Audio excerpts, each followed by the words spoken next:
Chapter 54.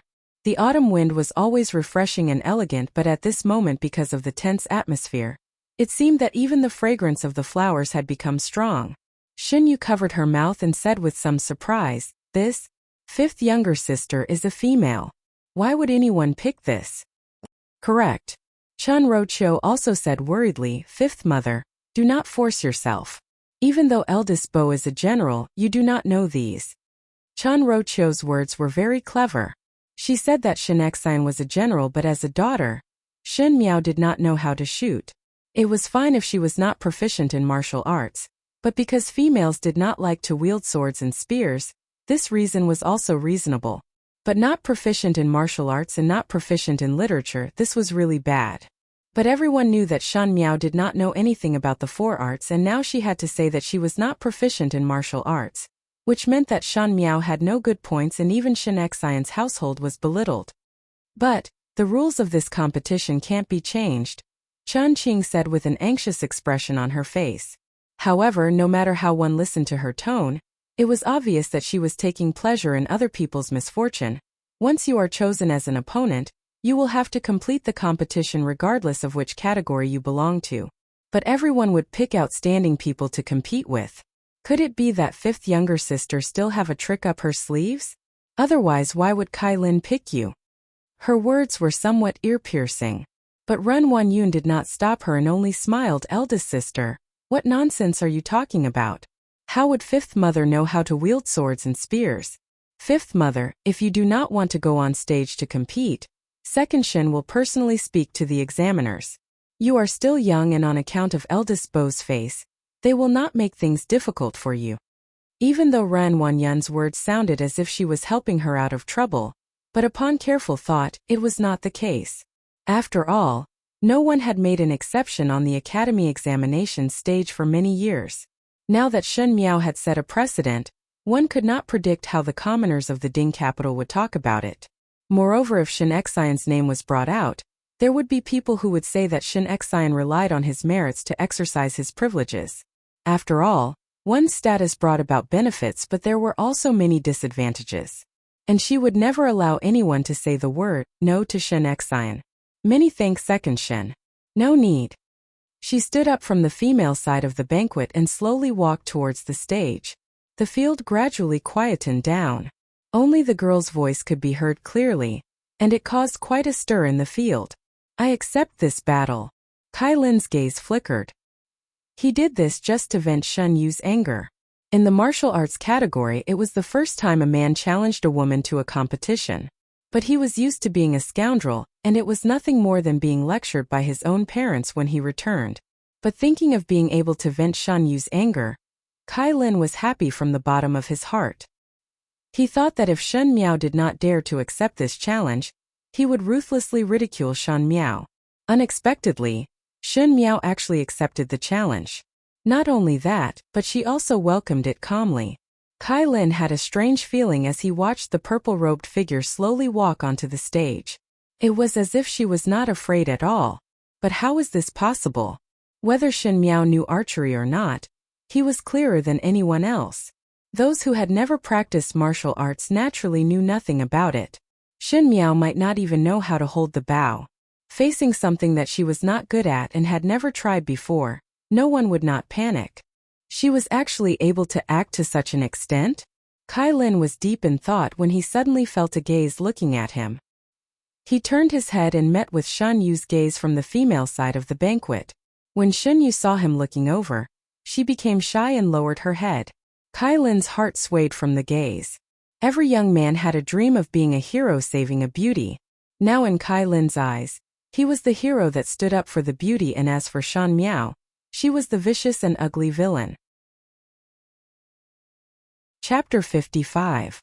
No matter if she accepted the challenge or not, he would definitely make Shen Miao lose her face and put her in a sorry state under everyone's eyes. He wanted her to not dare to run rampant in front of Shen Yu. Generally speaking, the challenge segment was set by the challenger, and one would challenge in whatever way one wanted, and the one who was challenged could only accept the challenge. Because no one knew what would happen next, this round of the year was always the most attractive. Shen Miao walked up to the stage. The academy examiner who was the lead actor was also in a difficult position. Shen Miao was after all a delicate young lady, and it was acceptable for a female to challenge a male in the literary category, but it had to be a military category. One fear that Kai Lin deliberately wanted her to make a fool of herself. Today's show is very good. Prince Zhou clapped his hands and seemed to be very interested. One fear that the reputation of the first household of the Shun family will fall by 1,000 feet. Prince Jing shook his head and sighed. General Shen gained a good reputation from the battlefield, but this daughter is not living up to expectations. He thought in his heart that not only was she not living up to expectations, she was really stupid. Today it was clear that it was wrong for her to accept the challenge or not. Now with such an attitude it would be even more laughable later on. Kai Lin proudly curled his lips. This year I thought of an interesting rule. It is too boring to honestly compete in archery every year. This year's archery challenge I will shoot against you. You will place the fruit on your head and I will shoot you with an arrow. Afterwards I will place the fruit on your head, and you will shoot me with an arrow. How about it? When those words were said, the entire audience was in an uproar. That academy examiner was also shocked. This was going to kill someone. Shen Miao was after all Shen Xian's daughter, and if something really happened to her, who would be able to bear the responsibility when Shen Xian came back at the end of the year? He quickly said, "Student Kai." Kai Lin waved his hand, "Teacher." Guang Wentang did not specially set a precedent for a certain person. The previous rules were like this, and whatever the challenger said would be the rules. Why? A dignified great general's daughter is also such a cowardly person? Shen Yu lowered her head and covered her curled-up lips. Feng and Ning frowned but did not know what to do at the moment. Well said. The voice was somewhat hoarse, but it came from Prince Yu, who had his eyes closed.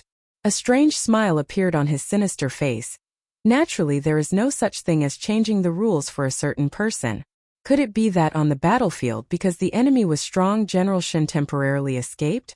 Then it's understandable. After saying that, he seemed to find it funny and laughed out loud. Shen Miao's gaze suddenly sharpened. These people kept on mocking Shen Xian.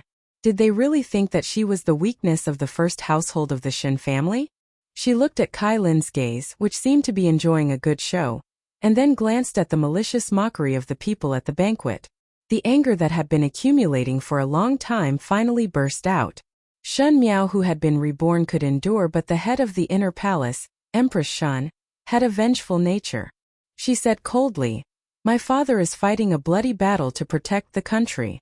That's why we have today's splendid chrysanthemum banquet. That's why there are hundreds of flowers blooming in the academy examination." A trace of mockery flashed in her eyes.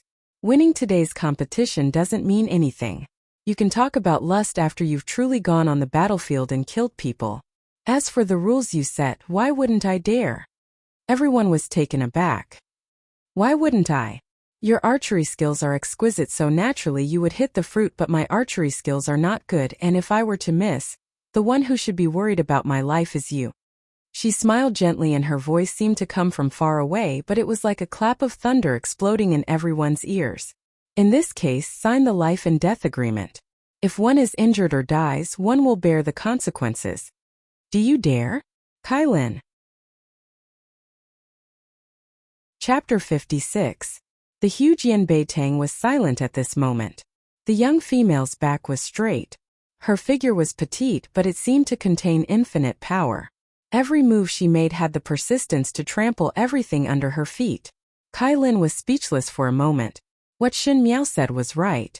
To shoot arrows at each other like this, the one who was in the most danger should be him. It was because Shen Miao did not have any archery skills, and if the arrow was slightly off the mark, perhaps the arrow would pierce into his head. But how would Kai Lin think so much? His thinking was simple. As long as he shot the arrow first, with Shen Miao's temper, she would be so scared that her legs would go soft and she would beg for mercy. He would then play around with Shen Miao, and as a result, Shen Miao's face would be lost, and naturally he could help Shen Yu vent her anger. As for what would happen after that, Kai Lin did not even think about it. In his heart, Shen Miao would naturally be so scared after he shot the arrow, so how would she have the strength to shoot at him?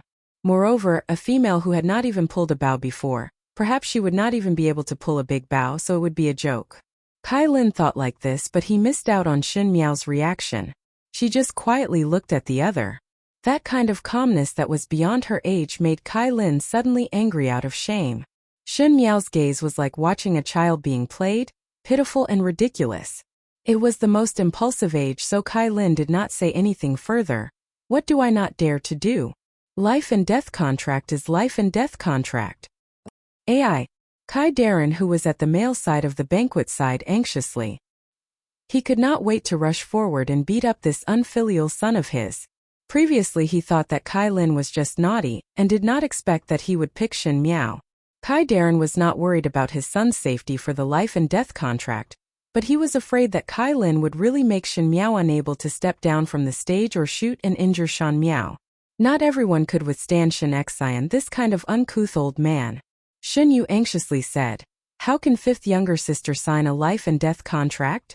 It is only an academy examinations, how can it be to such a stage? This cannot be done." Yes. How can fifth lady be so insensible? Ren Wanyun frowned. How can one say such words in a moment of impulsiveness? What if something goes wrong?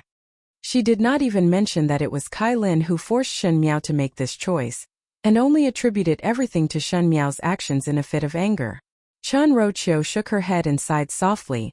In the end, the desire to win is a little strong. They were concerned about Shen Miao and anxious for Shen Miao. Naturally, there was no lack of interest from the male side of the banquet. Prince Yu of the first rank stared at the purple-clad young female on the stage, and his turbid eyes exuded interest. It was as if a beast had seen its prey, but that gaze was nauseating. This young lady of the Shen family is really bold but not astute. Zhou Wang pointed out. She actually signed the life and death agreement. Doesn't she know that if something goes wrong, Shen Xian can't say anything about it? Most likely it is to protect the reputation of the Shen family. Fu Xiui looked at Shen Miao on stage and said, "After all, no one is willing to hear bad words about their own family." Unfortunately, even this would not change the fact. Prince Jing shook his head. Simply too impulsive. No wonder he said she was ignorant and stupid. Pei Lang picked up the tea on the table and took a sip. He also felt that Shen Miao's actions were too impulsive. Even though he knew that Prince Yu's words were a little too much. But if Shen Miao was really willing to think for the Shen family, then she should think of a way to retreat.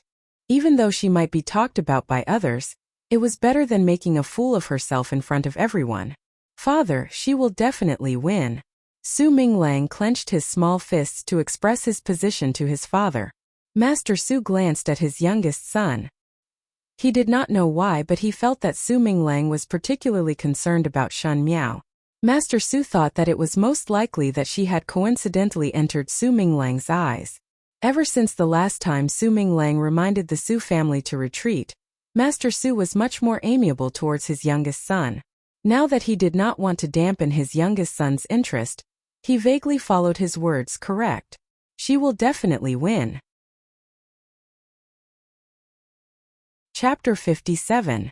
Su Mingfeng did not know about Su Minglang's and Master Su's attitude. If he knew, he would definitely scoff, because at this moment he was sitting in the pavilion and looking at the academy examination stage. He could not help but say, "The young lady of the Shen family is really courageous to even set up a life and death agreement." Could it be that she thought that it was a military competition when General Shen talked to her about matters in the military camp? This is too simple-minded.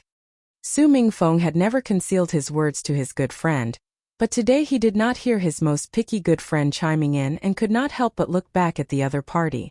The young man in purple held the begonia in his hand and tilted his head to the side, deep in thought. The sun was just right, and the breeze caused the tassel on his dagger to sway slightly. His eyes were handsome and heroic, and the way he was deep in thought made people feel that he was a peerless gentleman. "Third Xia, what are you thinking about?" Su Mingfeng could not help but ask. Xie Jingxing kept the begonia in his bosom, and suddenly stood up with a smile. "Interesting. How about we make a bet?" "What bet?" "Just bet." Xie Jingxing pointed to the stage and had an indescribable romantic smile. "Who will win?" "Naturally it is Kai Lin." Su Mingfeng frowned. "Could it be that you think there are other candidates?" "I bet that Shen Miao will win," he said. Preparations had already started on the stage. Today's martial category archery was enough to raise the attention of everyone present. How was this an academy examination challenge? It was clearly a gamble of life.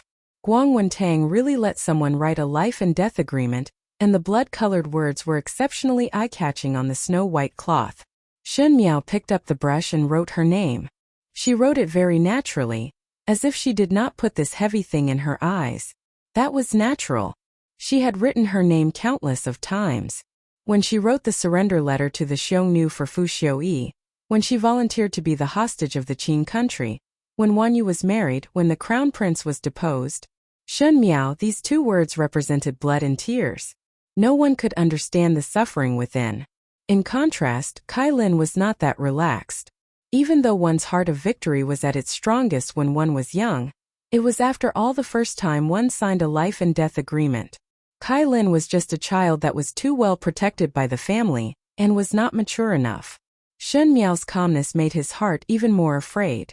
The strokes of the pen were as heavy as 1,000 caddies, and it was difficult for him to write. His name was crooked and formed a sharp contrast with Shen Miao's name. After he finished writing, he could not help but ask Shen Miao, "Are you not afraid that I will miss in the first round? If I was afraid that you would hit me in the second round, I could have hurt you in the first round." Just as Shen Miao was about to take the fruits, she turned around and stared at Kai Lin. "Gentleman Kai thinks so? But I don't agree," she said. "Everyone knows that young Master Kai's archery is outstanding. If he missed, it couldn't have been a mistake. He must have done it on purpose. Young Master Kai wanted to kill me on purpose, but I didn't. Everyone knows that I don't know anything about this, so it's reasonable that I missed." Kai Lin was stunned, and then he was dumbstruck. A deep sense of powerlessness surged into his heart. Yes, it was intentional for him to miss, but it was natural for Shen Miao to miss. He couldn't even miss because, if that happened, everyone would be able to tell that he did it on purpose. He put Shen Miao in a dilemma, and Shen Miao immediately returned the favor. No matter what, it would be wrong. In order for Gentleman Kai to avoid being shot by me in the second round, naturally you can kill me in one go in the first round. The life and death agreement has been signed, so even if you kill me, it would only be the result of the competition. Other than the spit of the world, you would not have to bear any responsibility. I'm right here. Do you dare to kill? Chapter 58. I am right here. Do you dare to kill? Kai Lin stared at the young female in front of him as if it was the first time they met, and his eyes were filled with disbelief. He was used to doing whatever he wanted in Guang Wentang and was pampered till he could do whatever he wanted. As for Shen Miao, he only wanted to teach her a lesson today. Who knew that not only was Shen Miao not afraid, she even went against him. To actually say such words at this moment, it seemed that he was the one at a disadvantage. Did Kai Lin dare? Not to mention, if he had the guts, even if he dared, could he do it? The young master of the Kai family could do things on a spur of the moment, but what about the Kai family? If Shen Miao was really killed by him today, not to mention a life for a life, it was possible for Shen Xian to behead the entire Kai family and personally beg for forgiveness. Moreover, he did not dare. He only knew how to talk glibly and had never been on the battlefield before, not even being stained with blood. Even though his archery skills were very good, but he only shot at fruits or animals and not people. But how could he shrink back now? Shen Miao was a female and was not afraid, so if he, a male, were to shrink back, one feared that he would not have the face to leave the residence tomorrow. Thinking of this, Kai Lin arrogantly said, "Whatever you say, we'll see what you've got on the shooting range. You speak happily now, but who knows if you would be scared witless later." His words were extremely rude, and one did not know if he was trying to cover up his panic. The calmer Shen Miao was, the more uneasy he was. After all, he wanted to see the other party's flustered look, as if only that could calm his guilty conscience. Thus he only hoped that his words would make Shen Miao feel embarrassed. If it was a normal female, when a male spoke to her in such a ruthless manner, she would naturally feel ashamed and act coy or even cry. But when Shen Miao heard it, she only glanced at him faintly, and her heart was as still as water, making Kai Lin feel that everything was just him messing around. He was somewhat stunned and suspected that he had made a mistake today. Why would he feel guilty when facing Shen Miao, this idiot? Shen Miao had already gone to the examiner to take the fruits. That fruit was about the size of an adult male's fist, and it was square at the bottom and round at the top. Shen Miao stood at the most eastern side of the stage and placed the fruit on top of her head. The arena gradually became noisy. At this moment, she must be pretending to be calm, but in reality, she is scared out of her wits. Peilon smiled and said, I really can't wait to see her scared to tears. Since the Mingqi Academy examinations, there has never been a female who was challenged by a male in terms of martial arts. Zhang Shaoxian raised her little finger and tilted her head. This Shan Miao can be considered as the first time. It's just that it's scary to be humiliated in front of so many people. Why is fifth lady still standing there? What if it misses the young master of the Kai family? Ren Wanyun said. Her heart was in a difficult position. If anything happened to Shan Miao, no matter how well Shen Xen treated the Shen family, he would not spare her. What is Second Saw worried about? Chun Roqiu said lightly. After all, it is just children playing around. The young master of the Kai family wasn't a child who didn't know anything. As long as Wunyang admits defeat and begs for mercy, I naturally won't make things difficult for her. I just hope that Wunyang won't fight on impulse. She described this kind of life and death matter as children playing around. After all, Ren Wanyun was the one in charge of the family, and if anything happened, Ren Wanyun would be the one to bear the responsibility. But her words had hit the bottom of Ren Wanyun's heart. It was all because Shen Miao wanted to fight on impulse. If Shen Miao properly begged for mercy and said some soft words to Kai Lin, naturally she would not end up in this situation. Don't worry, Chan Roqiu said. I think that gentleman of the Kai family only wanted to scare fifth lady. In this kind of academy examinations, everyone is fighting for poise, so it is impossible to stop now. Mother need not worry. Shen Qing also said to Ren Wanyun, Kai Lin's marksmanship is very good. No matter what, he would not miss.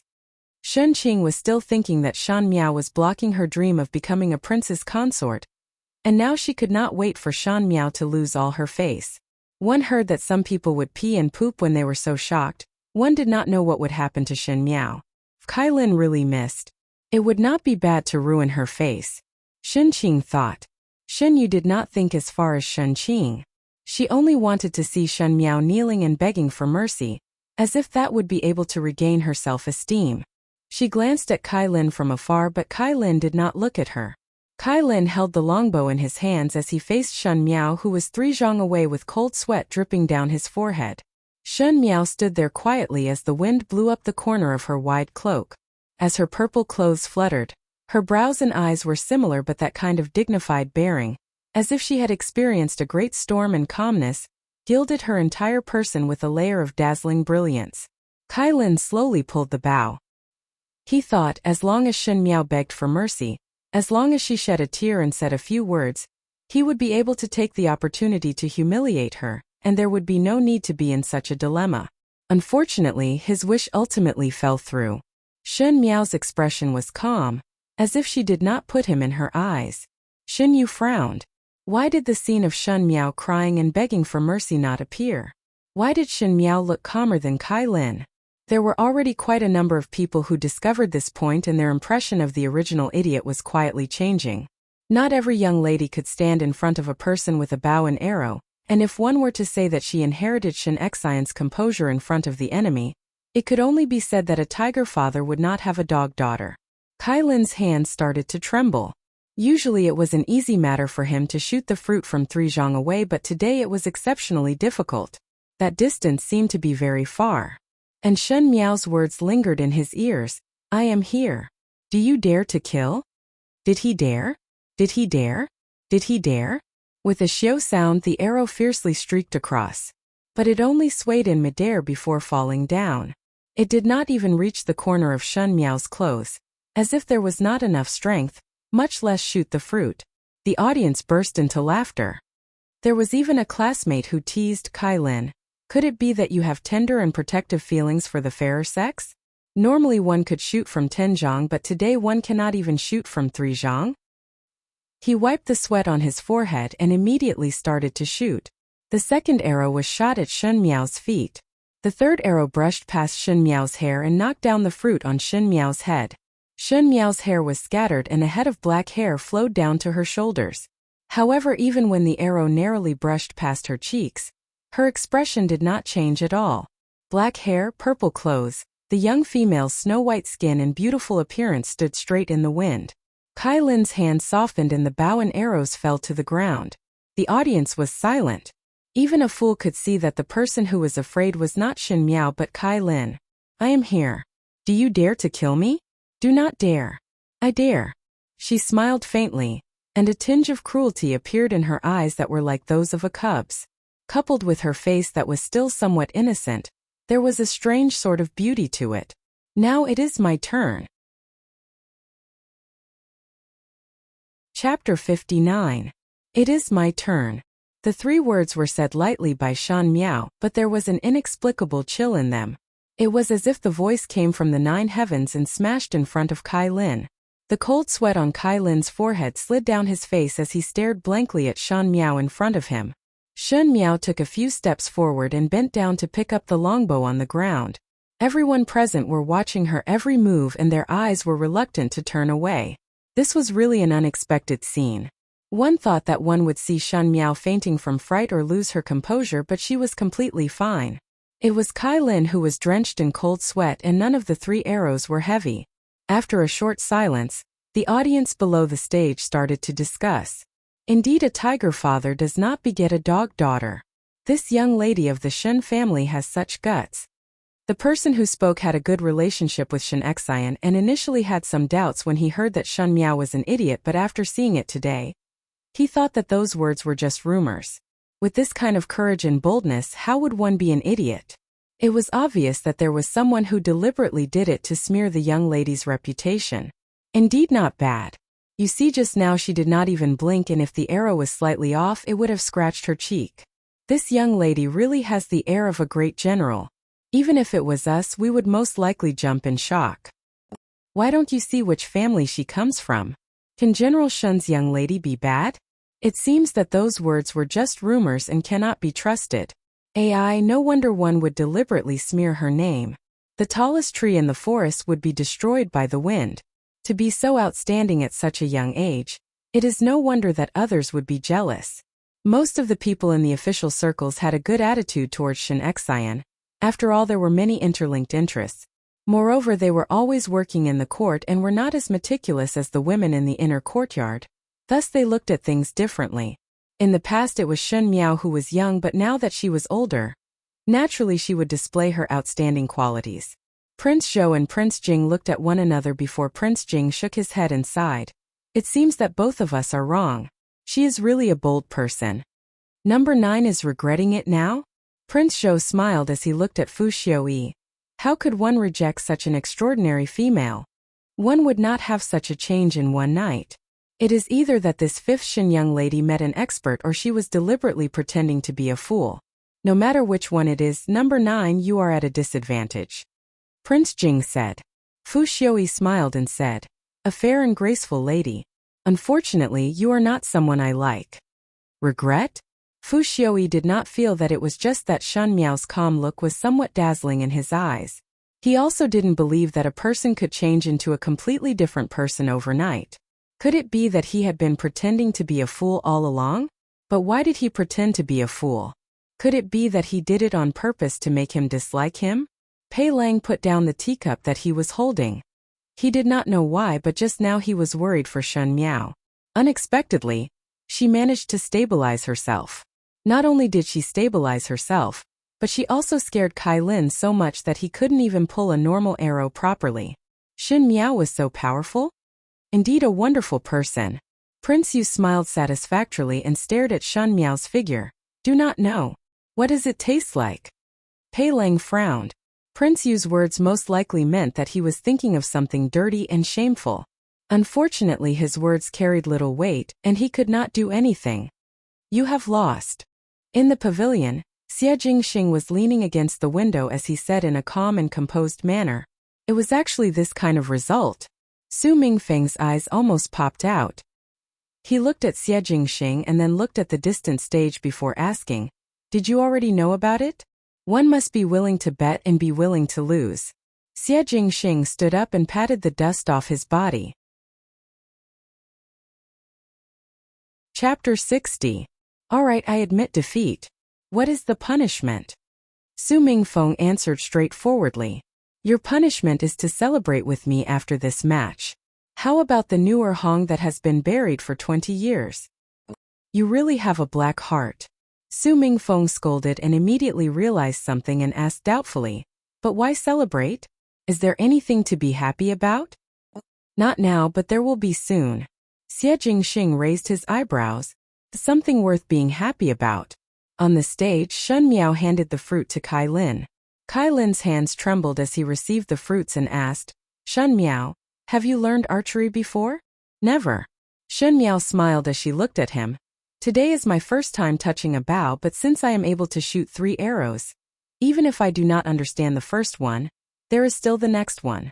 I will eventually learn it. Kai Lin shuddered and looked at Shen Miao incredulously. Are you talking nonsense? Just now Shen Miao's expression was calm and unhurried, as if she often did this kind of thing with others. He was lucky enough to think that Shen Miao was an expert.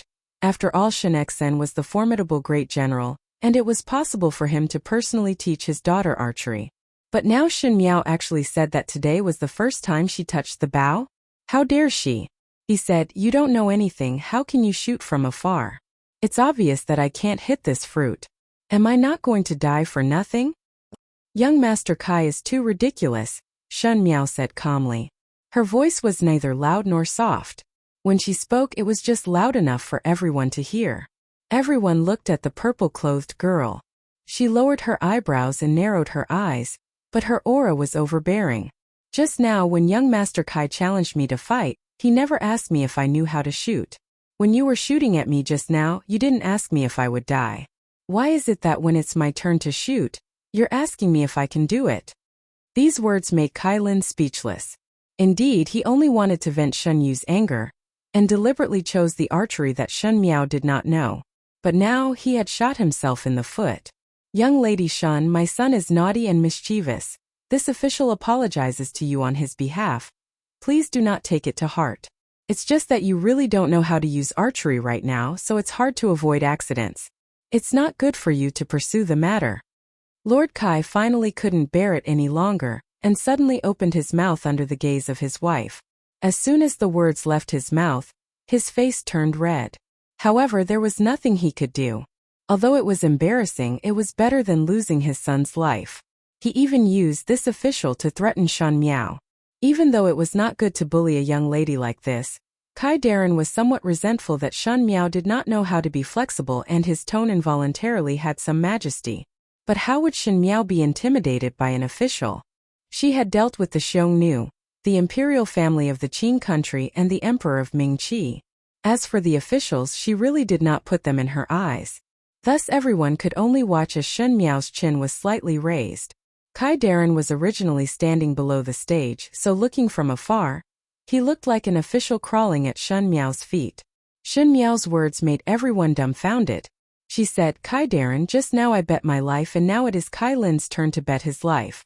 The life and death agreement has already been set, and it is clearly written in black and white. Even if I were to shoot him to death today, it would be fair and square, and there would not be a trace of relationship. If one is willing to bet, one must be willing to lose. Not waiting for Kai Darren to speak, she continued, one cannot stand without trust. This rule was personally suggested by Kai Lin, and now to go back on it, could it be that Kai Darren's style is the same in the official circles?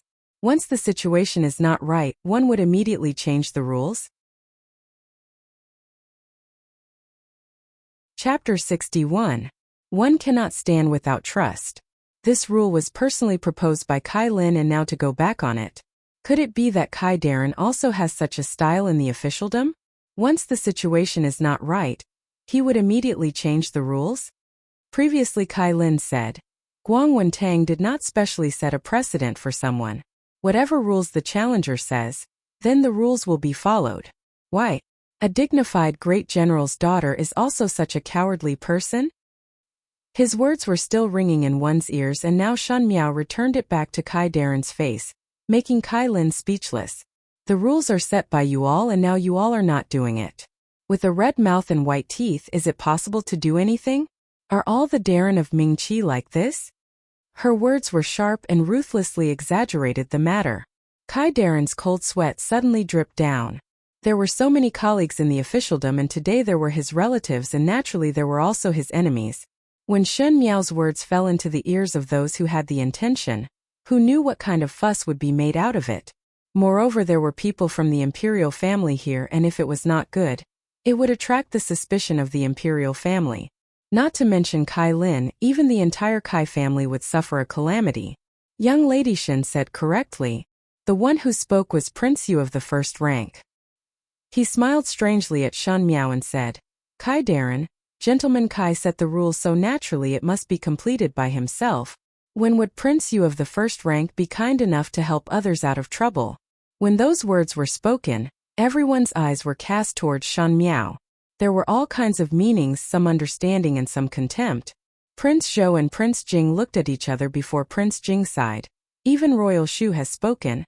Perhaps we will have another young royal Sa? When Prince Zhou finished, he also felt that it was funny and shook his head without speaking. Prince Yu of the first rank had already spoken, so no matter how dissatisfied Kai Darren was, he would not dare to refute at this moment. Even though he was angry in his heart, he could only brace himself and say, It is this official's lack of consideration. He stared at Kai Lin with sorrow and anger at Kai Lin before turning and leaving. Kai Lin watched helplessly as his father left, and his heart was also anxious. He originally thought that Shen Miao was only good at talking, but when he met with Shen Miao's clear eyes, his heart could not help but feel a chill. She was like a silent beast. She clearly looked like a little girl who had not yet grown up, but why did she feel so scary? He lowered his voice and said, If you hurt me, the Kai clan will definitely not forgive you. This could be considered a threat. Kai Lin was now riding a tiger, and it was hard to get off. With Shen Miao's archery skills, if he were to miss by even a little, his little life would not be guaranteed. When he hunted with his good friend, he had also seen arrows miss, shooting into the eyes or buttocks of the prey, but it was not a one-shot kill. The struggle of the prey was really tragic. Could it be that he was a lamb waiting to be slaughtered? He threatened like this, hoping that Shen Miao would have a sense of propriety and gently pull the bow, and that would be it. He whispered again, If you are sensible this time, in the future I will not find trouble with you in Guangwen Tang.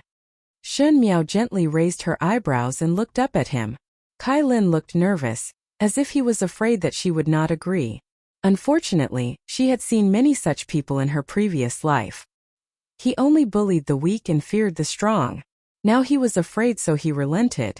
Once today's matter was over, Kai Lin would definitely be the same as before, and would even wait for a chance to retaliate after losing face. Just like a badger that had just left its nest in the jungle and thought that it had dominated the jungle. But when it met a ferocious wolf, its face would change. But if there was a chance in the future, this badger would still think of ways to give it a try. Unfortunately, she was never a wolf. She was a tiger. How to make this badger never dare to provoke her again, that was, bite off his neck in one bite, so that he would never dare to provoke her again. She smiled gently. Previously I asked you, do you dare to kill me if I am here? Your archery skills had already answered this question for you. Now that this question is in front of me, do you want to hear my answer? Her little face was as smooth as jade and still had a bit of tenderness, like a sprout growing in spring, but her words were so savage that it made one's heart palpitate. I dare. Finishing this sentence, she turned around and walked to the shooting platform. Kai Lin stood at the same spot in a daze and only recovered to his senses when the examiner called his name. Only then did he discover that everyone was looking at him, and their eyes were filled with the look of watching a good show. His gaze landed on the pink-clad young lady at the female side of the banquet. Shen Yu was talking to the person beside her, and did not even look at the platform. He suddenly felt somewhat lost and felt that his actions at this moment made others even more disgusted. He was the one who provoked it, so how could he shrink back now?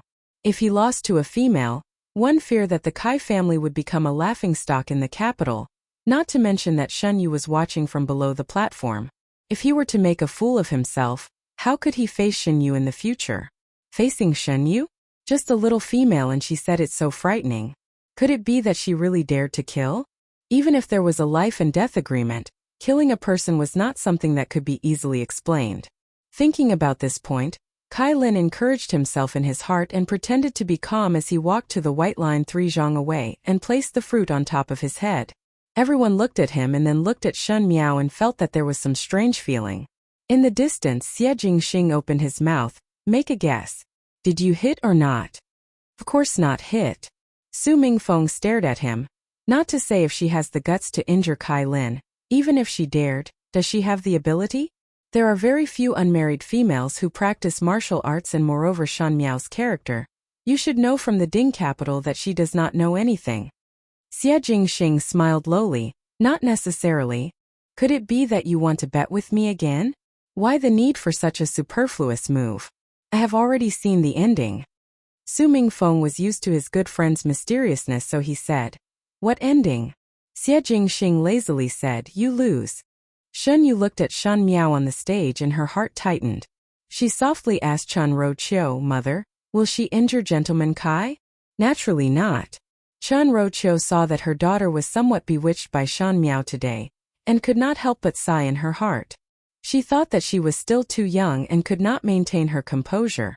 She said, How could it be that easy to hit the target? I heard from your first uncle that drawing a bow also requires strength. Your 5th younger sister has never drawn a bow or shot an arrow in the mansion. I'm afraid that just drawing the bow requires a lot of strength. You should not let your imagination run wild. Your 5th younger sister is only playing around. Was Shen Miao really playing around? Naturally not. She lifted her hand, knocked the arrow and pulled the bow. Her actions were so smooth that it was as if she had practiced it thousands of times. There was no delicately holding hands, nor was there any hesitation, as if she did not know what to do. The actions were so neat that one would not doubt that she was a skilled archer. In the next moment, the arrow that left the bow shot towards Kai Lin with a murderous intent. The entire audience quietened down, and in the extreme silence, the arrow that fell to the ground made a crisp sound, and the arrowhead still had a little red. Chapter 62. On and off the stage, everyone froze into a still picture. The one who broke this picture was Kai Lin. He reached out and touched his left cheek where the arrow had just grazed past, and there was a little red blood stain. Everyone was stunned. Shen Miao actually dared to shoot. She did not stop the arrow midway, and also did not deliberately shoot to the side. She was neither near nor far from the Chao Guizi, but it just brushed past Kai Lin's cheek. Kai Lin shouted loudly, Shen Miao, what are you doing? Before he finished speaking, the second arrow had already swept over with a strong gust of wind. It brushed past his right cheek, and Kai Lin immediately felt a burning pain on his right cheek. He reached out to touch it, and to his surprise, he discovered that it was a smear of blood. He was almost going crazy. Staring at Shan Miao in disbelief, Kai Darren also wanted to stop, but Prince Yu of the 1st rank was still sitting in front and he dared not move. Ren Wanyun suddenly stood up. Is 5th lady crazy? How dare she really injure the young master of the Kai family? Your residence's 5th young lady is really powerful. Yi Foreign pretended to be surprised. How would an ordinary female have such courage? To injure the young master of the Kai family. In the future, would not both masters have a few more colleagues in court who do not have good relations with each other? These words were said in Ren Wanyun's and Chan Roqiu's hearts. Previously they only thought that Shen Miao would make a fool of herself, but who knew that not only did Shen Miao not make a fool of herself, she even injured Kai Lin. If the Kai family were to denounce the Shen residence because of this, the Kai family would walk the path of civil officials and offend the Kai family. How would Shen Gui and Shen Wan, the 2 brothers, end up well? Thinking of this, Ren Wanyun was extremely anxious and could not wait to bring Shan Miao to the Kai family to apologize. Just as she was about to shout out to stop Shan Miao's actions, Chan Roqiu held her hands down. Younger sister, what are you doing? Ren Wanyun said unhappily. Are you going to watch 5th lady get into trouble? Later when master asks, who would be able to shoulder this responsibility? Chan Roqiu simply wanted to worship this second sister-in-law. She was born more noble than Ren Wanyun and boasted that she was from a scholarly family. She was most disdainful of such worldly actions and naturally looked down on Ren Wanyun's idea of not being able to enter the elegant hall. She said, Second Saw's thinking is not wrong, but just now one also heard that even Prince Yu of the 1st rank also spoke. Otherwise, why do you think Master Kai did not speak up till now and only watch his own son get injured? Even if second sister-in-law spoke, could she make the decision here? It's better to wait and see. If he asks, just treat it as a child's play. Don't tell me we're just going to watch? Ren Wanyu knew that what Chanro Chiu said was reasonable, but she could not help but worry. What if Fifth Lady does not know the severity of her actions and cause a big disaster? The life and death contract is one thing, but the rumors in the Ding capital is another. What are you afraid of? Didn't you see Fifth Lady's attack just now? Chanro Chiu smiled. She obviously knows how to draw the bow, and is just deliberately giving the Kai family's brat face. This is a deliberate revenge. But she should also know how to act properly, otherwise it would not be as simple as a scratch on the cheek. Chanro Chiu sighed. After all, one has offended others. Since that is the case, then let nature take its course. If Fifth Lady were to really be ruthless in her actions, one feared that in the future she would have to bear the reputation of being cruel and vicious. Every single word of their sister-in-law's words fell into the ears of the two sisters, Shen Qing and Shan Yu. They were still young and did not understand the matters of the officialdom, thus they only heard the last sentence. Shen Yu looked at Shan Miao, who was wearing a long gown with wide sleeves. Today she was calm and composed and was in the limelight, which was really annoying. She thought that it would be good if Shan Miao really shot Kai Lin to death. Then Shan Miao would be carrying a human life. Such a vicious person, who would dare to marry in the future and who would dare to get close to her? Now this kind of scratch was only powerful and not vicious. The more she thought about it, the more sparkling things flashed in Shan Yu's eyes. The safety of Kai Lin, who wholeheartedly wanted to make things difficult for Shan Miao, had long been thrown to the back of her mind, and even hoped that Kai Lin would use his own life to fulfill Shan Miao's notoriety. Even though the people below the stage were discussing, they did not dare to make a sound because of Prince Yu's face. Even the Kai family's husband and wife were burning with anxiety, and could only watch their son standing on the stage to become an arrow target. Shen Miao, what exactly do you want? Even 2 arrows had grazed his cheeks and his entire face was burning with pain. Other than anger towards Shan Miao, Kai Lin also had a trace of fear. He suddenly discovered that there was nothing that Shen Miao did not dare to do. She was clearly a lunatic and dared to do anything. Separated by some distance, Shen Miao's voice was a little vague and could not be transmitted to the people below the stage, but it could be transmitted to Kai Lin's ears. Her voice was light as if it came from the clouds, making one not dare to look up. She said, "To teach you a lesson." Shen Miao suddenly raised her voice. "There is still one last arrow." Everyone in the audience stared at that arrow. Kai Lin's legs were about to go soft and he pinched himself hard so that he would not go soft, because he saw that Shan Miao's arrow was aimed at his head. He was very afraid. It was a kind of fearless fear towards the Shen family. This kind of fear was so strong that it captured all of his attention at this moment. He wanted to escape from this academy examination stage, but Shan Miao's arrow was aimed at him, as if she could chase him to the ends of the earth. The young lady of the Shen family is just too strong. Even though the Darren at the male side of the banquet admired Shen Miao's calmness, they also felt sorry for her performance at the moment. One had to know that it was not a good thing for a female to be too strong. She was now biting Kai Lin and not letting go.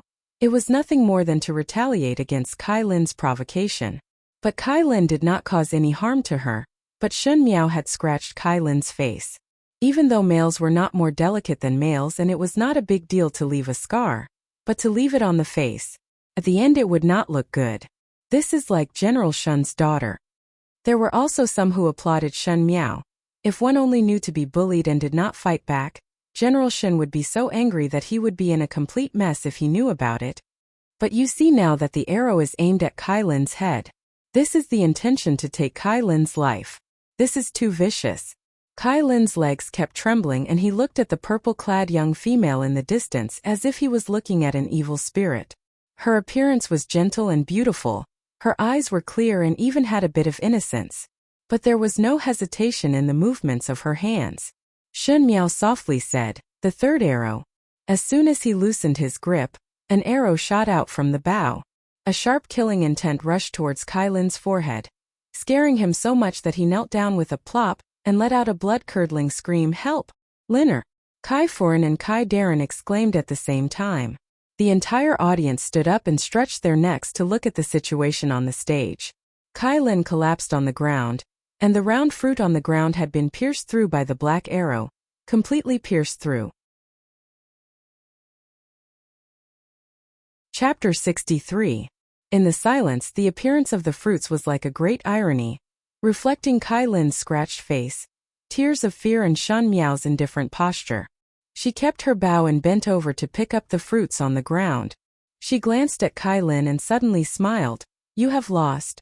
She had a tender look to begin with, and today she appeared excessively calm from beginning to end, causing people to overlook her age. Now with a light smile, there was a bit of naivety. Everyone looked carefully and felt that the original dullness was not dullness. This young lady actually had bright eyes and a bit of grace and beauty. Kai Lin could not say a word. His face still had the bloodstains from the scratches that were not wiped clean, and as tears streamed down, the bloodstains were diluted. His entire face was red and disheveled. At this moment, he did not care about his face and only looked at Shan Miao with eyes full of fear. Shan Miao raised her eyebrows and seemed to finally know fear. It was good to be afraid. Kill the chicken to warn the monkey so that in the future these snakes, worms, rats and ants would know their place. The servants quickly helped Kai Lin, who was so scared that his legs went soft, off the stage. The examiner who was in charge of the academy examinations walked to Shan Miao's side, and saw the fruits that were pierced by the arrows. He asked in surprise, "Shen young lady had practiced archery before? Not only the aim must be good, the strength in pulling the bow must not be lax." Shen Miao was a delicate little girl, but she was so skilled in pulling the arrow. Moreover, everyone could clearly see the last arrow. Kai Lin was so scared that he fell down and Shan Miao was able to shoot the fruit when Kai Lin could not move. This was something that was not surprising. Practiced. Shan Miao slightly tilted her head and fell into deep thoughts. That was the first year when she went to the Qin country as a hostage. No matter if it was the princes or princesses of the Qin country, they all loved to humiliate her. It was a very interesting thing to see the Empress being humiliated, but she could not get angry because at that time the Qin country was lending troops to Ming-Chi. Those princesses and princes invented a new way of playing, and it was the rules that Kai Lin set in the academy examinations. Changing the person to hit the fruits. When she was the target, those Qin imperial family deliberately shot her hair messily, shot her clothes and even occasionally accidentally shot her arms and neck. She could only grit her teeth and endure. At that time, every night, she would stay in her room and carefully set up a target. She practiced diligently, treating those targets as people who had hurt her. She practiced seriously and worked hard. Finally, she could hit the target every time.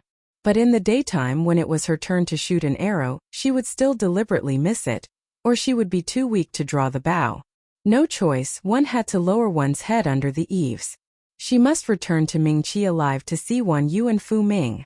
This kind of strenuous life lasted for an entire year. Today, when Kai Lin brought it up again, it suddenly brought her back to those humiliating days.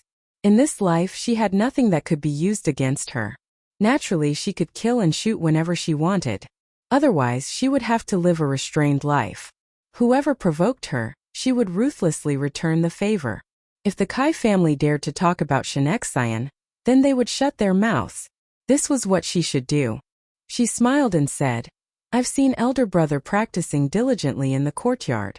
I've seen it many times, so I followed his example. I didn't expect to hit the mark today." This made the Kai couple below the stage so angry that they were in a complete mess. Their son was once a first-rank archer, but today not only did he not hit a single target, he even made a fool out of himself in front of everyone. Shen Miao said that she was just following the example of the first time she pulled the bow and shot the fruit. What kind of muddled matter was this? Pa pa pa, the clear and crisp applause sounded. Everyone turned around and saw Prince Yu clapping his hands. Indeed not bad. Shen Miao glanced at him but did not make a sound. The examiner said in a clear voice, "Is there anyone else who wants to challenge the first-rank archery?" This round was naturally won by Shan Miao, and other people would naturally come up to challenge Shan Miao. If there was no one to challenge, Shen Miao would be a well-deserved first rank. Hearing those words, Shan Yu's face suddenly became ugly. In the first academy examinations, she was completely overshadowed by Shan Miao. She looked at Fu Xiaoyi, who was talking to Prince Jing and Prince Zhou from afar, and clenched her hands tightly before loosening them. In his heart, he cursed Kai Lin, who was a good-for-nothing. But in the next moment, she heard someone shouting, "I want to challenge Shen Miao." At the male side of the banquet, a youth stood up. This person looked to be around 16 or 17 years of age, and was considered not bad. Unfortunately, his pair of eyes revealed an unconcealable sophistication and shrewdness. Even if his tone was humble, there was a kind of pretentious feeling. With just one look, Shen Miao knew who this person was. She found it somewhat funny in her heart. This was the Shu son of the Marquis of Linan Xia family, Xia Jingxing's Shu younger brother, second young master Xia Chongwu. This person did not have any other abilities but was extremely slick.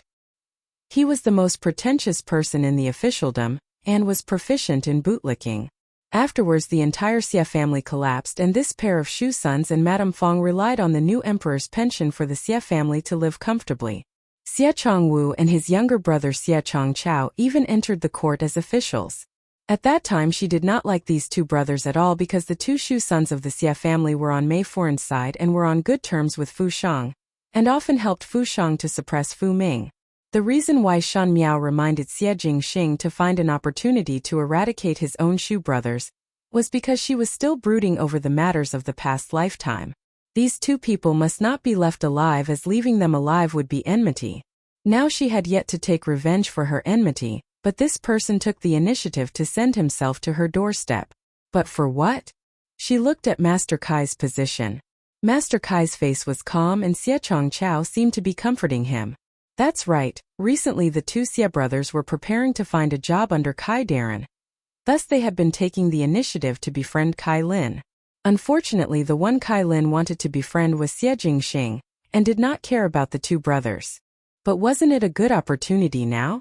One had to know that in the past lifetime, at the end of this year, which was when she successfully forced Fu Xiaoyi to marry, Xia Chongwu and Xia Chongchao entered Kai Darren's hands. After that, 2 years later, the Kai family was involved in a corruption case and their assets were confiscated and exterminated. There were many things that had changed, but there were also many things that did not change. It seemed that after the changes, the ending had not changed.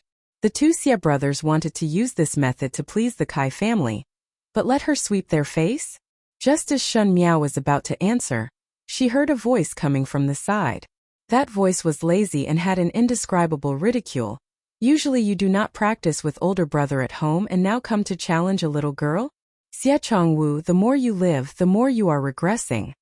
Xia Jingxing appeared on the stage and he folded his arms across his chest as he looked at the two Shu brothers who were stunned below the stage. He smiled, "How about I challenge the both of you? Let me discipline my younger brother, and not learn from a coward to fight with a female and disgrace himself outside." He looked at Shen Miao again and said, "You go down." Chapter 64. Shen Miao stared at him without moving. She had reminded Xia Jingxing, so she was naturally prepared for Xia Jingxing to go on stage, but she didn't expect it to be like this. She didn't know whether to laugh or cry. It was as if Xia Jingxing was helping her out, but the truth was not like that. Xia Chongwu did not expect that Xia Jingxing would suddenly rush out. Today, he only wanted to please the Kai family. He thought that since Shen Miao had already offended the Kai family, as long as he humiliated Shen Miao and taught her a lesson on behalf of the Kai family would naturally have a good impression of him. Even though it seemed that Shen Miao's archery was not bad, but there was a huge disparity in strength between a female and a male. Moreover, the reason why Kai Lin failed was because he had underestimated the enemy. But Xia Chongwu was not a person who underestimated the enemy. If it was possible, he would even use some subtle tricks on the arrows. Anyway, Shen Miao was not a person who often practiced martial arts and would definitely not be able to see it. He had made such a good plan, but he never thought that his elder brother would kill him halfway. Not only were the two Xia brothers stunned, but the rest of the audience was also stunned. If the Marquis of Linan was here today, one feared that he would also be stunned on the spot. Xia Jingxing did not participate in the academy examinations every year, but even so, everyone knew that he was good in both civil and martial arts, especially in martial arts. Even though he did not compete, He had followed the army a few times and his performance made others look at him in a new light.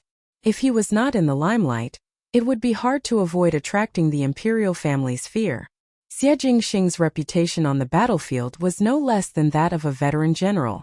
However, the reason why he did not participate in the annual academy examinations was not to dispel the royal family's fear. It was purely because he did not care about trifles, as if he had a few rebellious bones, or because he was deliberately against his father. In short, he looked down upon the performance of the academy examination. It was because he did not participate that everyone could only look at the two Shu sons of the residents of the Marquis of Lin and Xie Chongwu, and Xie Chongchao also put in hard work and were able to get a few first grades in the academy examinations. But this year, the most cynical little marquis of the Xie family, and the two outstanding concubine brothers were competing. Who would win? Although Xie Jingxing's reputation was out there, people were more used to accepting things in front of them. Xie Jingxing had never displayed his talent in the Ding capital. The women only knew of this youth's brilliance from their master's words, but what they heard was false, so they still had some doubts. Although those youths envied Xie Jingxing for being able to be so free and unrestrained, they were also jealous. Now that they saw that they might be able to dampen Xie Jingxing's spirit, they were somewhat happy. In addition, the two Xie brothers knew how to conduct themselves and there were many people who were on good terms with them. Thus the youths would side with Xie Chongwu and Xie Chongchao. It was the young females who had long blushed in front of Xie Jingxing's handsome looks. Looking at his extraordinary bearing, there was a kind of valiance that was completely different from the soft temperament of the Ding capital's hedonistic young masters. It was as if he had a blood-cold aura, but he always smiled evilly, which made him extraordinarily charming. Therefore, the girls were all optimistic about Xie Jingxing. Shan Miao took a panoramic view of everyone's expression. Most likely these people felt that Xie Jingxing came up to challenge his two younger brothers on a whim and his noble son's temper flared up. But Shan Miao gently smiled. Xie Jingxing was not an easy person to deal with. Since he was already on the stage of the academy examinations, there was no possibility for his two Shu brothers to retreat unscathed. The difference between Xie Jingxing and her was that even though she acted arrogantly on the surface, she still had a plan and knew that she had to plan slowly in order to achieve her goal. But Xie Jingxing, most likely because he had the residence of the Marquis of Lin and behind him, he was fearless. But behind him, was there only the residence of the Marquis of Lin and Chapter 65.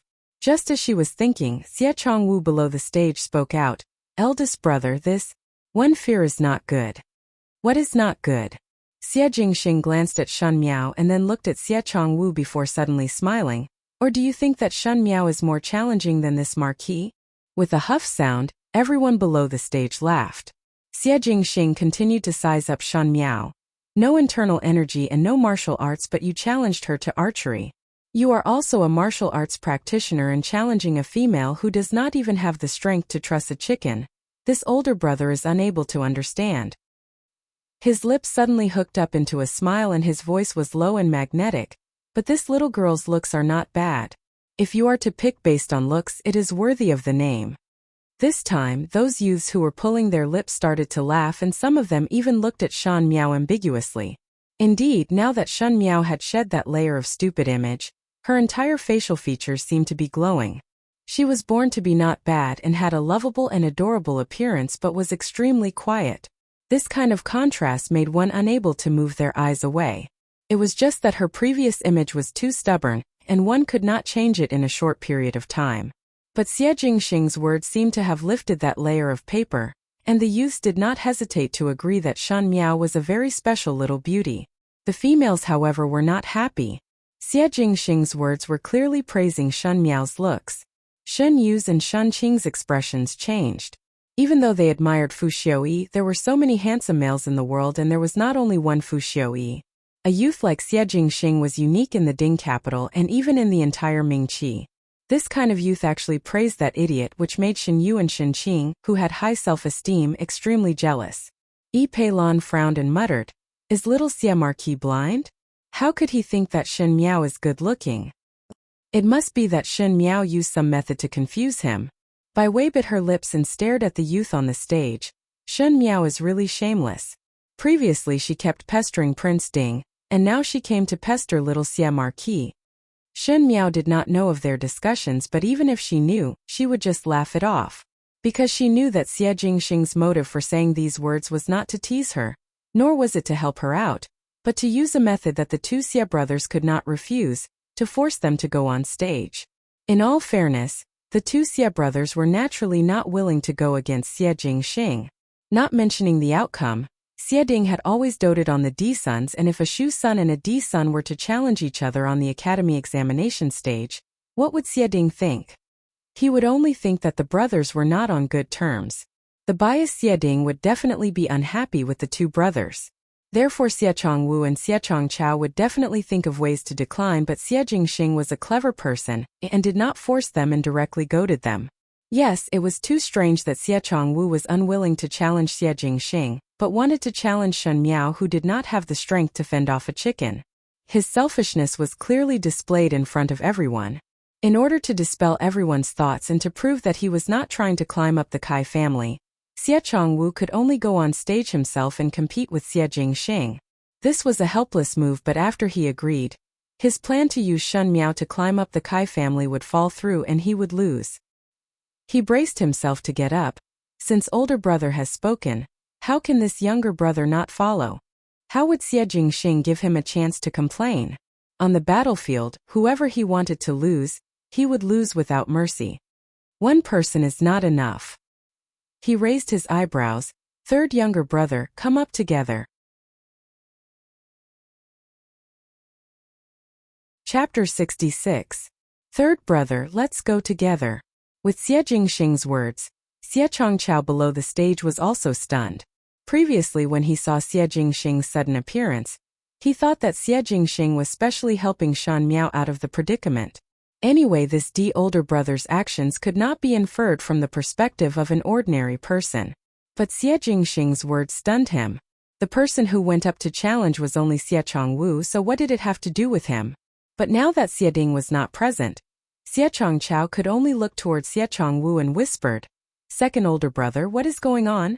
Xia Chongwu was usually more astute than Xia Chongchao, and when he heard Xia Jingxing's words, he was instantly angered. Xia Jingxing wanted to challenge but said that he alone was not enough and had to add Xia Chongchao. What was the meaning of this? This was nothing more than humiliating the two brothers. Xia Jingxing naturally thought that the two brothers were not his opponent even if they joined hands. This was just too arrogant. Xia Chongwu, who was angered by Xia Jingxing's words, had long lost his usual calmness. His expression became unfriendly, and his tone seemed to contain some anger. "Big brother, you're full of confidence. You don't even put us in your eyes at all." On the stage, Xia Jingxing was playing with the fruit that he had taken from the examiner's hand. His beautiful eyes narrowed as he lazily said, "Not bad, I indeed did not put you all in my eyes. The two of you have been practicing martial arts since you were young and have never sparred with me. I heard that you are outstanding. How about you let me broaden my horizons today?" He continued. Everyone present seemed to have heard the discord between the Xia brothers. One had to know that the matter of the residence of the Marquis of Lin and had spread throughout the entire Mingqi. All along, everyone had different guesses about the relationship between these few brothers, and Xia Jingxing had always maintained an indifferent attitude towards the residence of the Marquis of Lin, and to the extent that he disdained to talk to the two Shu younger brothers. Thus there did not seem to be any waves in this coldness. Today was the first time that Xia Jingxing made his two Shu brothers lose face in front of everyone. The audience started to discuss among themselves. Some of them wanted to watch the show, while others were curious about the result. Shen Miao looked at that casual and handsome youth. This person, Xia Jingxing, was indeed somewhat strange. He seemed willful and indulgent, but there seemed to be a clear line guiding him. Now the two Xia brothers were being led by the nose by him, and he didn't even realize it. He was afraid that after today's written examination, the two Xia brothers would not be left with a trace of their reputation. When Xia Chongwu heard it, he suddenly sneered and said word by word, "Only exchanging pointers, why not?" He looked at Xia Jingxing and there were all kinds of strange emotions in his shrewd eyes. He said, "Since older brother wants to do so, then third younger brother will attack together. I'm afraid that when the time comes, Big brother must not say that you're bullying me. He said it so confidently. In other words, if Xie Jingxing lost to them, it was Xie Jingxing who started it first. It had nothing to do with the two of them. Xie Jingxing might even make a fool out of himself. Xie Chongqiao was still somewhat hesitant, but when he saw Xie Chongwu giving him a look, he immediately recovered and said, "Younger brothers will definitely accompany." The most interesting thing about the selection round of the academy examinations was that no matter what kind of people there were, no matter how many people there were, and no matter whether they were male or female, they were all free to choose. Thus Xie Jingxing's request was not in violation of anything. Xie Jingxing's lips hooked up into a smile, and that evil smile attracted a number of young females' gazes. He jokingly said, "Want to also set up a life and death agreement?" Xie Chongqiao's and Xie Chongwu's bodies stiffened and their faces became somewhat ugly. Xie Jingxing, however, lazily said, "Just joking. Between brothers, there is no need to fight to the death." Xin Miao's lips also gently hooked up. Xie Jingxing's words were really vicious. Since the two Xie brothers had already gone up the stage, there was nothing for her to do here. She tidied up her dress and went down the stage. At the female side of the banquet, Shen Yu and Shen Qing did not go up to talk, but it was Feng and Ning who quickly ran over. She said, "Your archery skills are actually this good. Could it be that you want a daughter to inherit your father's career?" Xin Miao's heart slightly wavered. Now that the imperial family was eyeing the Shen family covetously, not to mention her, even her eldest brother's situation was extremely dangerous. In the beginning, eldest brother's life was ruined by a female, and now that the Shen family had not fallen apart, she would use her own methods to protect the Shen family. Just like on the stage just now, whoever dared not give the Shen family face, she would not hesitate to return it 100-fold. But among the three people on the stage, who do you think will win? Feng and Ning suddenly changed the topic and rambled on. Even though the little marquis of the Xie family is famous, but we have not seen it with our own eyes. Perhaps the rumors are not credible. That Xie Chongwu and Xie Chongqiao had obtained first rank last year. 2 against 1, no matter what, it would be the little marquis who would suffer a loss. Xie Jingxing would suffer a loss? Shen Miao laughed in her heart and gently shook her head. Xie Chongwu, who was on the stage, also said, "It is not easy for the two of us to judge against you alone, so we will pick a spear." This time Shen Miao really laughed out loud. Xie Jingxing raised his eyebrows. "Spear? Can?" The examiner quickly found 3 fine horses. The high platform was extremely wide, and if it was controlled well, it could almost accommodate the horses galloping freely on it. 3 spears were also thrown into the hands of the 3 people. That Xie Chongwu and Xie Chongqiao know how to use 2 spears. Feng and Ning exclaimed. Xie Chaosun and Xie Chongwu had a tacit understanding and were able to combine 2 spears into one, and then combine them into one. Using this method, every year they would obtain first rank in the spear examinations. Because of this, Xie Chongwu picked this, most likely hoping to crush Xie Jingxing. But in fact, Shen Miao's eyes drooped. Others did not know, but she knew. In the memorials of the Mingqi's imperial family, there was a memorial that recorded the Xie family's formation on the battlefield. Xie Jingxing was not simple because he could form a formation by himself. 1-line spirit snake formation, 1 spear, 1 horse and 1 person. There were only 3, but they were able to defeat the enemy. This kind of formation was only suitable for the opponent's high-ranking military officers, and Xie Jingxing had never lost before. How could the 2 Xie brothers contend against a country's high-ranking military officer? One feared that they would become a laughingstock today. The drummer hammered the drum heavily, and when the drum sounded, the written examination would begin. Xie Chongwu and Xie Chongqiao looked at each other as the 2 horses galloped side by side. They had gone through rigorous training, and the steps of the horses were almost exactly the same. Drunken Spear's spear moves were also exactly the same. Looking from afar, it was as if one person had split into 2, which was somewhat scary. That purple-clad youth lazily raised his hand, and the black horse under him suddenly raised its hooves and galloped in the opposite direction. Everyone was in an uproar as they saw him holding the spear horizontally in front of him, and his clothes were like purple clouds and lightning. Like a storm, murderous aura instantly overflowed, and that handsome facial features made him look like a jade-faced Azura. Chapter 67. Normally, good-looking and fierce could not be mentioned in the same breath. Just like what those old people said, flowery but impractical moves, good-looking moves would definitely not be powerful and the truly powerful moves would definitely be very fierce. However, Xie Jingxing was different. He was born handsome and romantic, but when he was crawling on the horse's back with the long spear in front of him, he was like a valiant god of war. That kind of iron blood temperament that was trained in the battlefield made one unable to move their eyes away from him. Strength and beauty, charm and ruthlessness. He was like a beautiful wolf that had a kind of noble and fierce aura that made one's heart palpitate. His purple robes were like flowing clouds and lightning as the horse beneath him galloped. Below him, everyone's blood seemed to be boiling with the sound of the horse's hooves. He had a strange temperament that could cause people to soar. Xie Chongchao's and Xie Chongwu's eyes followed the purple-clad youth closely, and they also separated. They actually wanted to outflank Xie Jingxing from the left and right, wanting to encircle and annihilate Xie Jingxing. This was really a shameless way of doing things. It was clearly 2 against 1. Everyone at the scene exclaimed one after another. Fu Xiuyi said, "Xie Jingxing is indeed a good seedling of the Xie family. How is it as mysterious as what you said?" Prince Zhou smiled. So stubborn that even Xie Ding could not deal with him. One feared that he is also a devil incarnate. Fu Xiuyi smiled but did not speak. Even though this Xie Jingxing looked stubborn, he was definitely not an easy person to deal with. In the face of absolute strength, schemes and plots were also helpless. The reason why Xie Jingxing put this kind of cynical attitude on the surface was because he had nothing to fear. And what made him fearless? Most likely it was self-confidence. It was different from Prince Zhou's arrogance and was also different from Prince Jing's cautiousness. Fu Xiuyi's evaluation of a person had always been very comprehensive. Thus there were all kinds of people in his advisors. There were those who were talented and learned in broadcasting, and there were also those who looked very unremarkable, high-ranking officials whose families had fallen, and there were also those who were heinous criminals.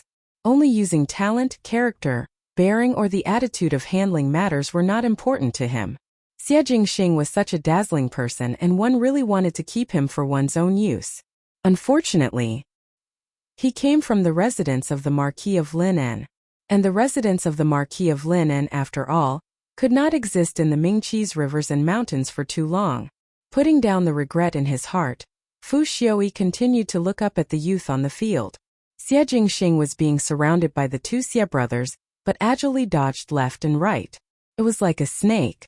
No matter how airtight Xie Chongwu and Xie Chongchao's encirclement was, he would always be able to easily pass through. The 2 brothers originally cooperated perfectly with each other with their spears, but under Xie Jingxing's movements, it looked like it was riddled with holes. It was really very comical. Only when there was a contest would one be able to determine who was superior and who was inferior. In the process of fighting, who was superior and who was inferior was a fact that could be seen with a single glance. In front of Xie Jingxing, the 2 Xie brothers were unable to withstand a single blow. Heavens! Bai Wei covered her mouth and exclaimed, "Little Marquis Xie seems to be playing with the Xie brothers." "That's right, in comparison." Yi Peilan also exclaimed, "The Xie brothers' rifles look like they are just for show. If the womenfolk could see the facts, how could the male side of the banquet not see it?" Xie Jingxing was able to kill in one blow but was deliberately grinding Xie Chongwu and Xie Chongchao bit by bit. It was as if a lion had caught a rabbit but was not in a hurry to swallow it, but was playing with and torturing it. Little Marquis Xie is really an amazing person. Feng and Ning said, "The Xie brothers' rifles are the thing that they are most proud of, but in comparison it is like the difference between clouds and mud. One fear that today they will be defeated miserably." Shun Miao looked down at the chess game in front of her. Chapter 68. Not at all. How could this be considered as a miserable defeat? This was just the beginning.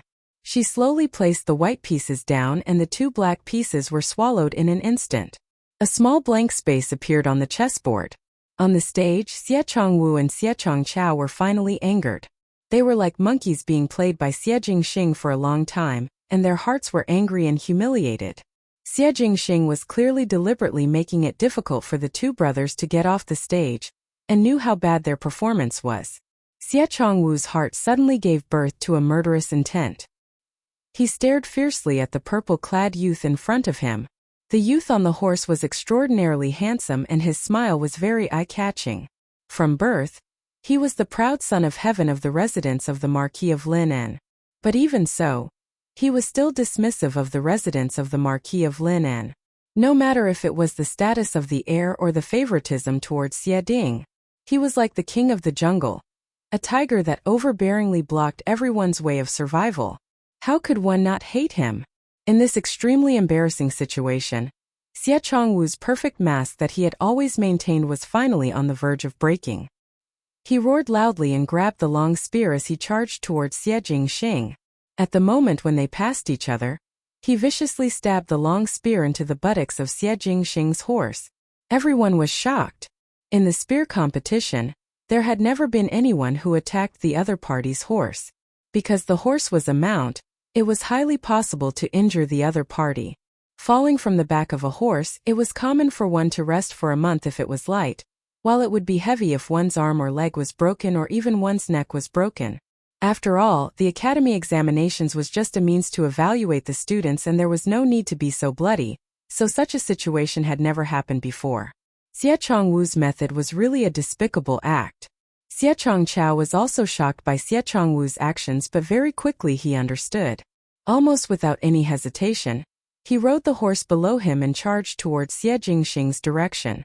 He actually wanted to trample on Xie Jingxing who had fallen to death. Could it be that these two brothers were crazy? There was only one thought in everyone's mind. Not to mention if this matter would violate the law in Mingqi, but in the residence of the Marquis of Lineage, if the Marquis of Lineage knew of this matter and something happened to Xie Jingxing, would the two Xie brothers be able to escape? The womenfolk cried out in alarm, and the men also sucked in a breath of cold air. The more timid ones had already covered their eyes. Feng and Ning, this pampered female, was so scared that she screamed. Shun Miao's wrist stopped as she looked up at the youth on the stage. The two brothers of the Xie family were indeed not a brilliant opponent. This chess move was too bad in Xie Jingxing. He was destined to not let go of this opportunity. The black horse let out a long neigh and raised its two front hooves high, almost standing upright.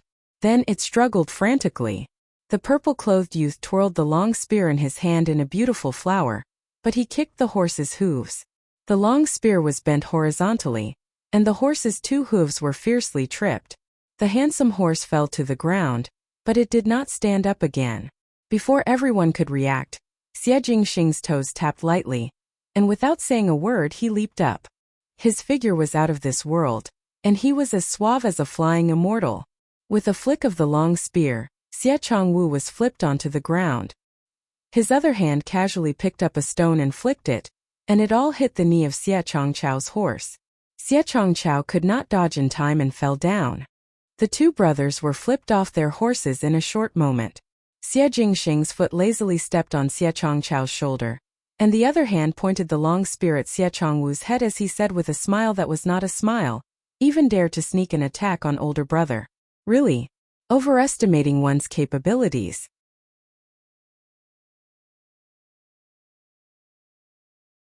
Chapter 69.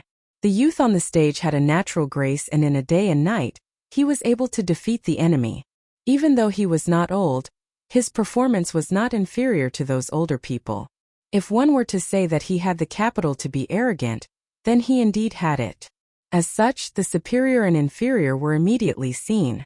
The young females below the stage were already stunned from watching. They would usually be doing things in the inner courtyard and would not have the chance to see such a scene. It was nothing more than the annual academy examinations that they were able to feast their eyes on. But even the academy examinations of the previous years were far from the brilliance that Xie Jingxing showed this year.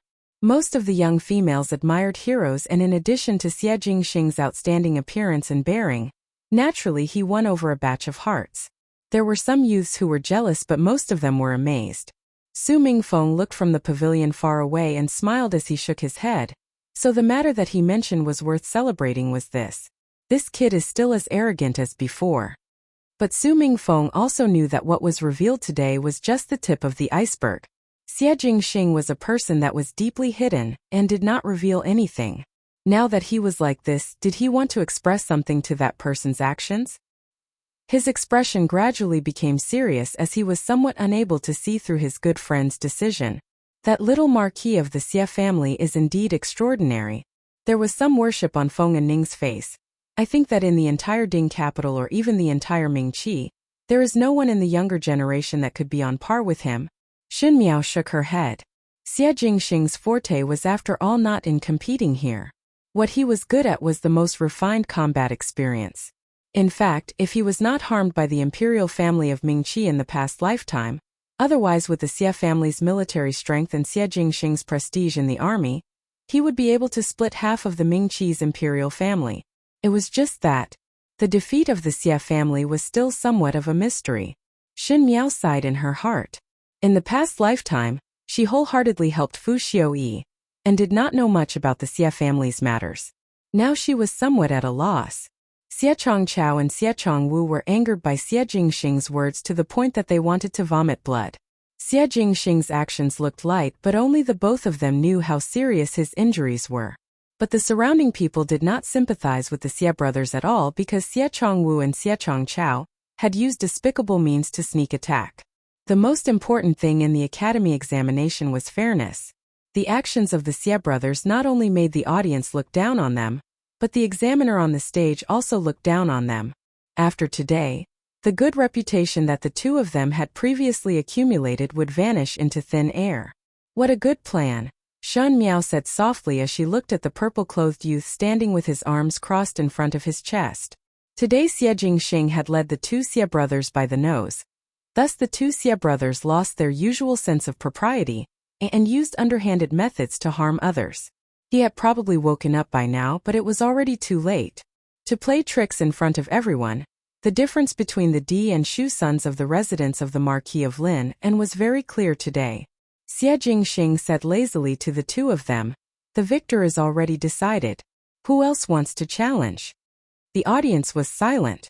Everyone could see how Xie Jingxing dealt with Xie Chongwu and Xie Chongqiao. It was as if he had knocked down two people with a single spear strike. And these two people were the cream of the crop. For a moment no one spoke. Xie Jingxing casually threw the spear in his hands and said, "Since there is no one, then one will take one's leave." Finishing, his sleeves fluttered and he disappeared. Naturally there was a burst of exclamation. "This fellow's martial arts is not weak," Prince Zhou said. "But it is useless even if he has good martial arts. He is a hard bone." Pei Lang however sighed in his heart. This imperial family of Mingqi looked astute, but their eyes were short-sighted. This youth was deeply hidden and his actions on the stage just now were intentional. Even though one did not know what it was for, but if it was not to establish prestige, then it must be related to the imperial family. He lightly glanced at Prince Zhou and Prince Jing. If the imperial family were to go against Xie Jingxing, one feared that they would be in a difficult situation in the future. Because that was a lion. Just like Xin Miao just now. Even though the examiner was helpless when Xie Jingxing left on his own accord, he still announced his first rank as usual. The servants of the Xie family's two brothers quickly helped both of them down, and were too embarrassed to even greet them as they dejectedly boarded the horse carriage and left. For the following few challenges, because of Xie Jingxing's outstanding performance, the others looked very boring and there was no longer any excitement like just now. Thus everyone kept yawning when they saw it. Shen Yu and Shen Qing would look up at Shen Miao from time to time. Today in the Shen family, other than Shen Miao, Shen Qing and Shen Yu were considered to have been overshadowed. Because of Fu Xiuyi's relationship, Shen Qing had long hated Shen Miao to the point that she gritted her teeth and felt that Shen Miao had snatched something that belonged to her. As for Shen Yu, she was stubbornly haggling over the fact that Shen Miao had outshone her, and her heart was extremely unwilling. Shen Miao did not know the thoughts of both of them, and even if she knew, she would not bother to haggle over it. She instructed Guyu to come to her side and whispered a few words to her. When Guyu heard it, her expression became stern and she quickly retreated quietly. At the same time, Prince Yu, who was at the male side of the banquet, waved his hands and a guard appeared by his side. After respectfully listening to Prince Yu's orders, that guard quickly disappeared from the banquet like a shadow. In the distant pavilion, Xie Jingxing finally reappeared by Su Mingfeng's side. Su Mingfeng clapped a few times and squinted at him. "Why? Are you in the limelight in the Ding capital today?" "Small matter." Xie Jingxing said indifferently. You are preparing to take action to tidy up the two younger brothers? Su Mingfeng asked. It is not your style to suddenly take action. Receiving pointers from others. Xie Jingxing raised his brows. For some things, the earlier the better. After staying for too long, I also cannot wait. Su Mingfeng frowned. He felt that Xie Jingxing's words clearly had other meanings. But he wisely did not ask more. Even though he had many years of friendship with his childhood friend, but the other party had some mysterious background and he would never probe further. His gaze suddenly stopped below for a moment before he said, But the young lady that you just saved seemed to be in some trouble. Xie Jingxing's eyes swept past and saw that at the female side of the banquet, there was a guard handing an invitation to second foreign of the Shen family, Ran Wanyun, but his eyes were faintly glancing at the purple-clad young female. Ran Wanyun held the invitation and was somewhat agitated. His Highness Prince Yu's actions really make this official's wife's heart terrified. Fifth lady, still not coming over to thank Prince Yu's invitation? Shen Miao's eyes congealed and she stared at Ran Wanyun, and her lips hooked up into a sneer. Really want to play the same old trick again? Facing Shan Yu's and Shan Qing's gloating gaze, she lazily stretched her waist and there was a bit of darkness in her clear eyes. All right. Her lips hooked up, I will definitely thank him properly. A flash of interest appeared in Xie Jingxing's eyes. There is a good show to watch.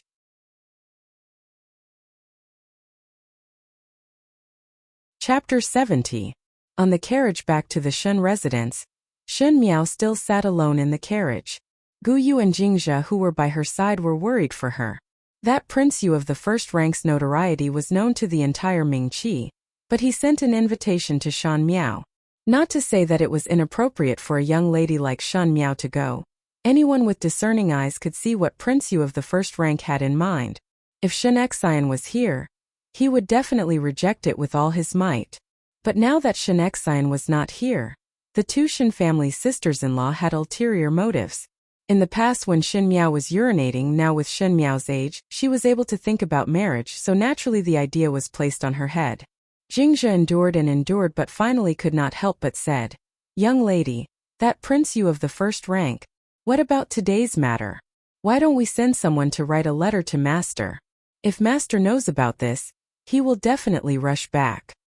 Yes. Gu Yu was also deeply worried. That person did not come with good intentions and now in the inner courtyard. Moreover, young lady was in the limelight today. One feared that there would be a lot of trouble in the residence. She sighed. Shen Miao was originally young and could not see anything but Gu Yu and Jingzhe. The two maids that Shen Foreign specially picked for Shen Miao could see it clearly. It was obvious that the second and third household were jealous of the first household's reputation. Thus they would openly and secretly trip up Shan Miao. With the narrow-minded hearts of these two households, with Shan Miao in the limelight today, one feared that she would become a thorn in their eyes. She was not afraid of other things, but if Prince Yu of the first rank was involved, if he had any crooked ideas, it would be hard for Shen Miao to deal with it. After all, most of the people in the first branch had been replaced by the other two branches. Shen Miao lightly said, What is there to be afraid of? Whatever ideas he has, it all depends on whether he has the ability or not. She was calm and composed, but the words she spat out seemed to carry a faint dignity, as well as a trace of imperceptible ruthlessness. Gu Yu and Jingzhe looked at each other. They did not know what was going on, but the panic just now had dissipated a little and gradually calmed down. Upon returning to the Shen residence, Shen Miao only said that she was tired today and needed to rest, so she said that she would return to the western courtyard first. Ren Wanyun and Chan Roqiu smiled as they spoke to Shen Miao, and instructed her to rest well. Perhaps they knew that it would not be good for Shen Miao if Prince Yu took a fancy on her. So both of their smiles were unable to conceal their joy in others' misfortune. Ren Wanyun even touched Shen Miao's head and said intimately, Seeing that fifth lady has reached such an old age and is so charming, it won't be long before I get married. Yes. Chan Roqiu also echoed meaningfully, a young lady like our little five can only be matched with those of noble status. An ordinary family would never be able to marry our little five. A trace of joy flashed across Shen Yu's face. Shen Qing could not wait to open her mouth. Of course, fifth younger sister will definitely get a very respectable Lang Jun. After saying that, she covered her mouth and giggled. As she giggled, she looked at Shen Miao with understanding eyes. But even under such a suggestive gaze, Shen Miao's expression did not waver at all. Shen Qing's smile stiffened. The more Shen Miao appeared to be calm, the more annoyed she was in her heart. Everyone was well aware of the invitation that Prince Yu sent today, which meant that he had taken a fancy on Shen Miao. But now that Shen Miao was not moved, one feared that she still did not know the severity of it. A trace of ridicule flashed in her eyes. She was really a fool. Zhengzhen, an older sister, had said it before. Shen Miao spoke in a neither salty nor light manner. In terms of age, eldest sister and second older sister are slightly older than me. Naturally, it would not be my turn to be the first to look for a Lang Jun. The few of them paused for a moment before Ren Wanyun smiled. You this child.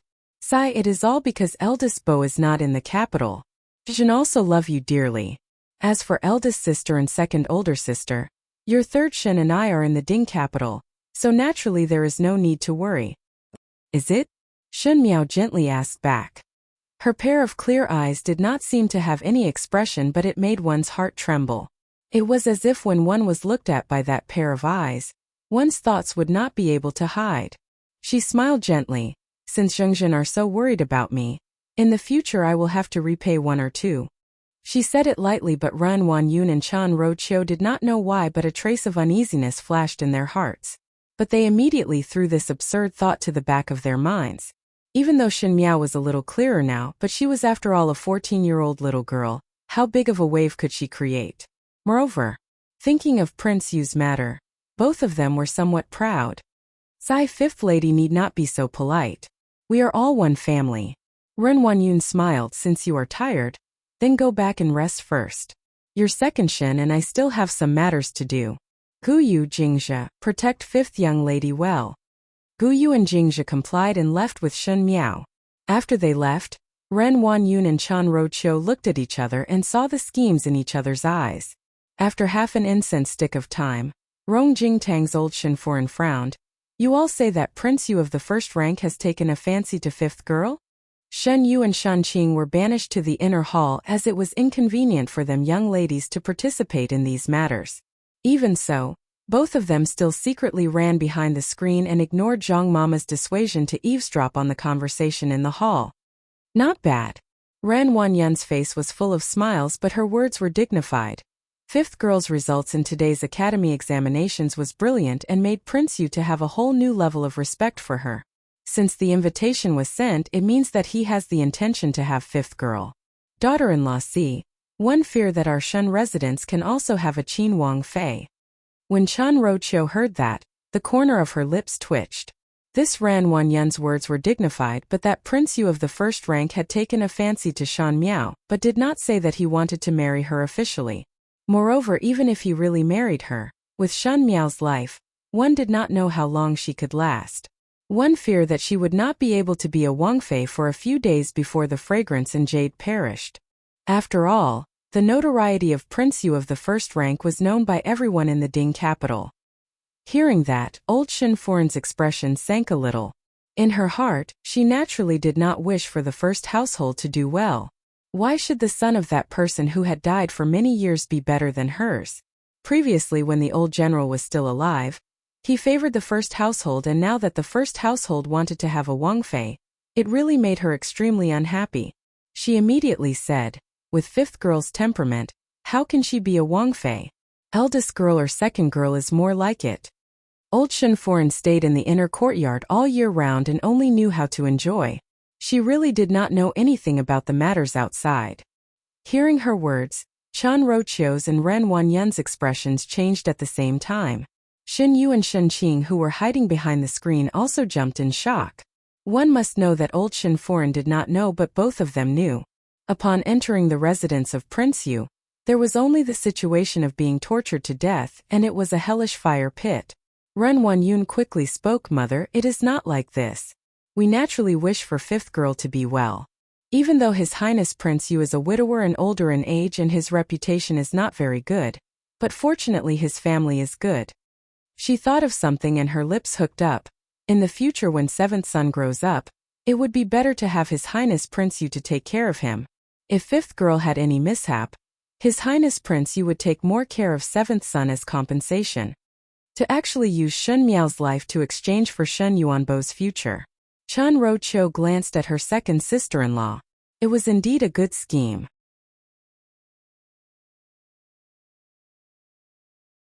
Chapter 71.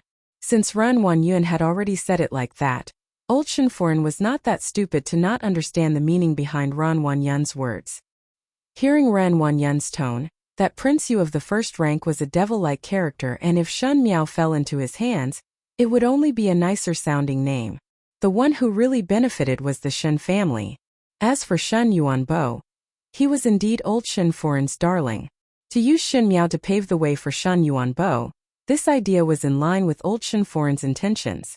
Since that is the case, since both of you said it correctly, then listen, that Prince Yu of the first rank is indeed fifth girl's husband. Old Shenforen's skin was extremely thick, and to say such words while sitting upright, it made a flash of contempt in Chen Roqiu's eyes. Mother also feel that it is good. Ren Wanyun's ability to lie through her teeth was not bad, and immediately said, this daughter-in-law is picking a in-laws for little five. Naturally one cannot pick one with low status. Prince of the first rank residence, that is really climbing up a high branch. Old Shenforen nodded her head when she heard it and immediately thought of something. Then did the residents of the first rank send someone to talk about it? Ren Wanyun's face twitched. Even though she was not someone who was easy to deal with, she did not think that this old woman would be so anxious that she could not wait to decide on Shen Miao's marriage. Of course it would be better for this marriage to be settled as soon as possible, else it would be bad when Shen Xian returned. But even if the dust had settled, Shen Xian would not necessarily allow Shen Miao to marry into the residence of the first rank. Thus it was necessary to use some unusual means. Fortunately, the people from the residence of the first rank did not intend to marry openly. That Prince Yu of the first rank liked to use some tricks. Naturally it would not be known by others. Mother, it is still too early. Ren Wanyun smiled. Little five is still young and there is no need to be anxious. If it is settled like this, others would inevitably talk about it. Let the two of them get along for a while, and when both are mutually in love and little five is willing, then we will then propose the marriage. In this way no one would say that we forced little five. Even if Shen Miao was a fool, it was impossible for her to be mutually in love with Prince Yu. If it was like this, it would be nothing more than covering up those ugly intentions with beautiful words. One did not know what would happen in the middle. Chen Roqiu quietly smiled but did not speak. Even though she wanted to see Shen Miao fall into misfortune, she was cautious by nature. It was better to leave this matter to Ren Wanyun. In the future, if Shen Xian really wanted to investigate, he would not be able to trace it back to her. Chen Roqiu was best at sitting on the mountain and watching the tigers fight.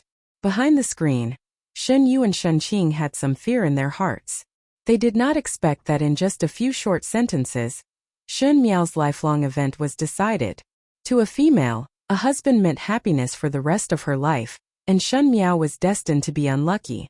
But Shen Yu and Shen Qing did not have a trace of sympathy for Shen Miao. In the officialdom, Shen Xian suppressed their father, and in terms of status, Shen Miao suppressed them sisters. In addition to old Shenforen's influence, the first household was just a thorn in their eyes.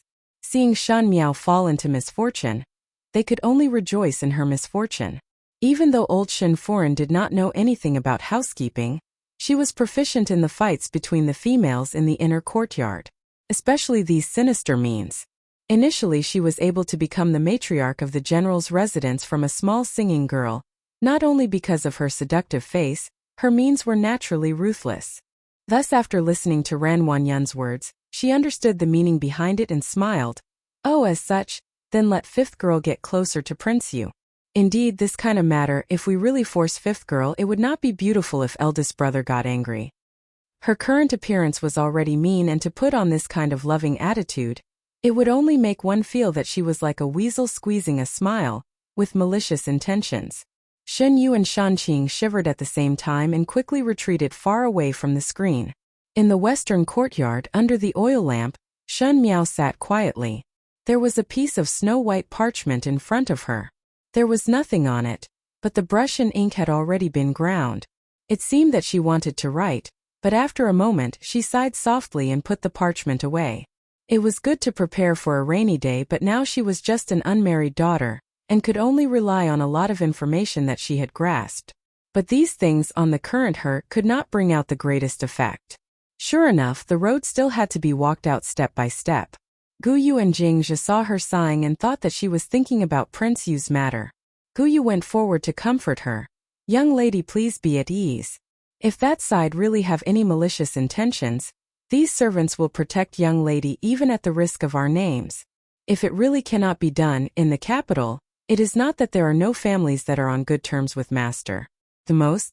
Shen Miao shook her head.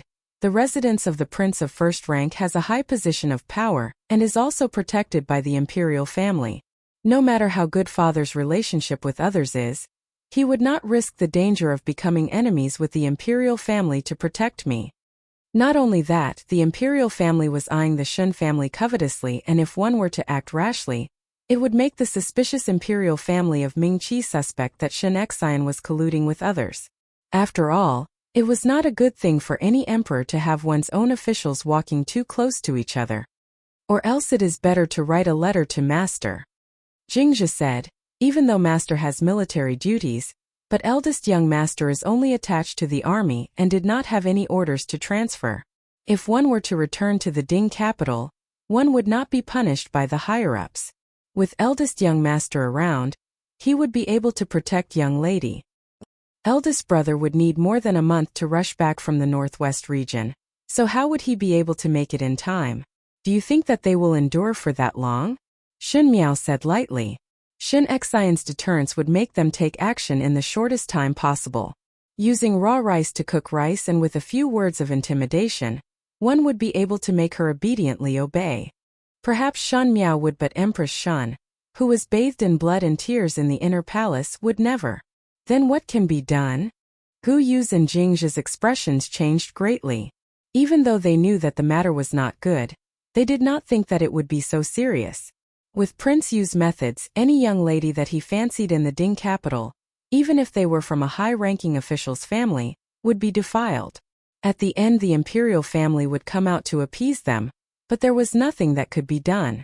Because this person's methods were evil and biased, one could not see anything on the surface, but at the end it was those young ladies who suffered.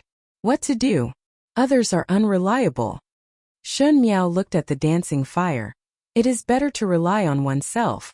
But young lady, Guyu was somewhat anxious. How could Shen Miao protect herself? If it was others, perhaps one's family could resist one or two, but the second and third household might have formed an alliance with the other party. "I have my own ways." Shen Miao played with the paperweight in her hands. The residence of Prince Yu of the first rank relied on the emperor's kindness, and the imperial family was willing to protect it. If the imperial family was not willing to protect him, so what if there were enemies that came looking for him? TSK. A residence of the first rank that lost the imperial family's protection was just a pile of mud. Prince Yu of the first rank had some blood relation with the imperial family, so she would start with him first. Conveniently, she looked outside and saw a vague figure moving outside the window. Who else could it be if it was not Gue Momo? At the same time, she would also clean up the unclear dregs in the western courtyard.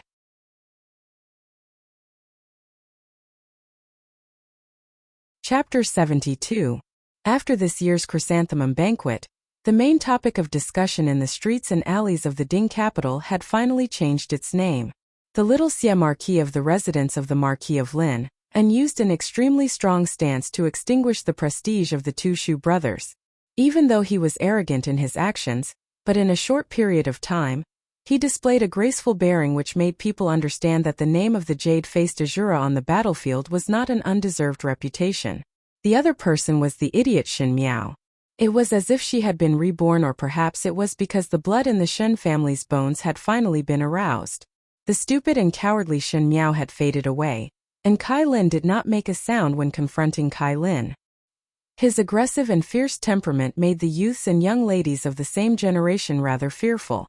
As such, in Guangwentang, those who ridiculed her previously had restrained themselves a little. When Kai Lin came to Guangwentang again, he stared at Shen Miao with an unkind expression, but for the first time, he did not act rashly. It seemed that Shen Miao had left a shadow on him that day. Feng and Ning looked at Kai Lin's appearance and smiled. One did not think that the overlord would be somewhat afraid of you now. Shen Miao glanced at Kai Lin and the latter quickly turned his eyes away with a somewhat fearful look. She laughed in her heart. In her eyes, Kai Lin was only an arrogant and mischievous young master, and she did not want to waste more effort on this.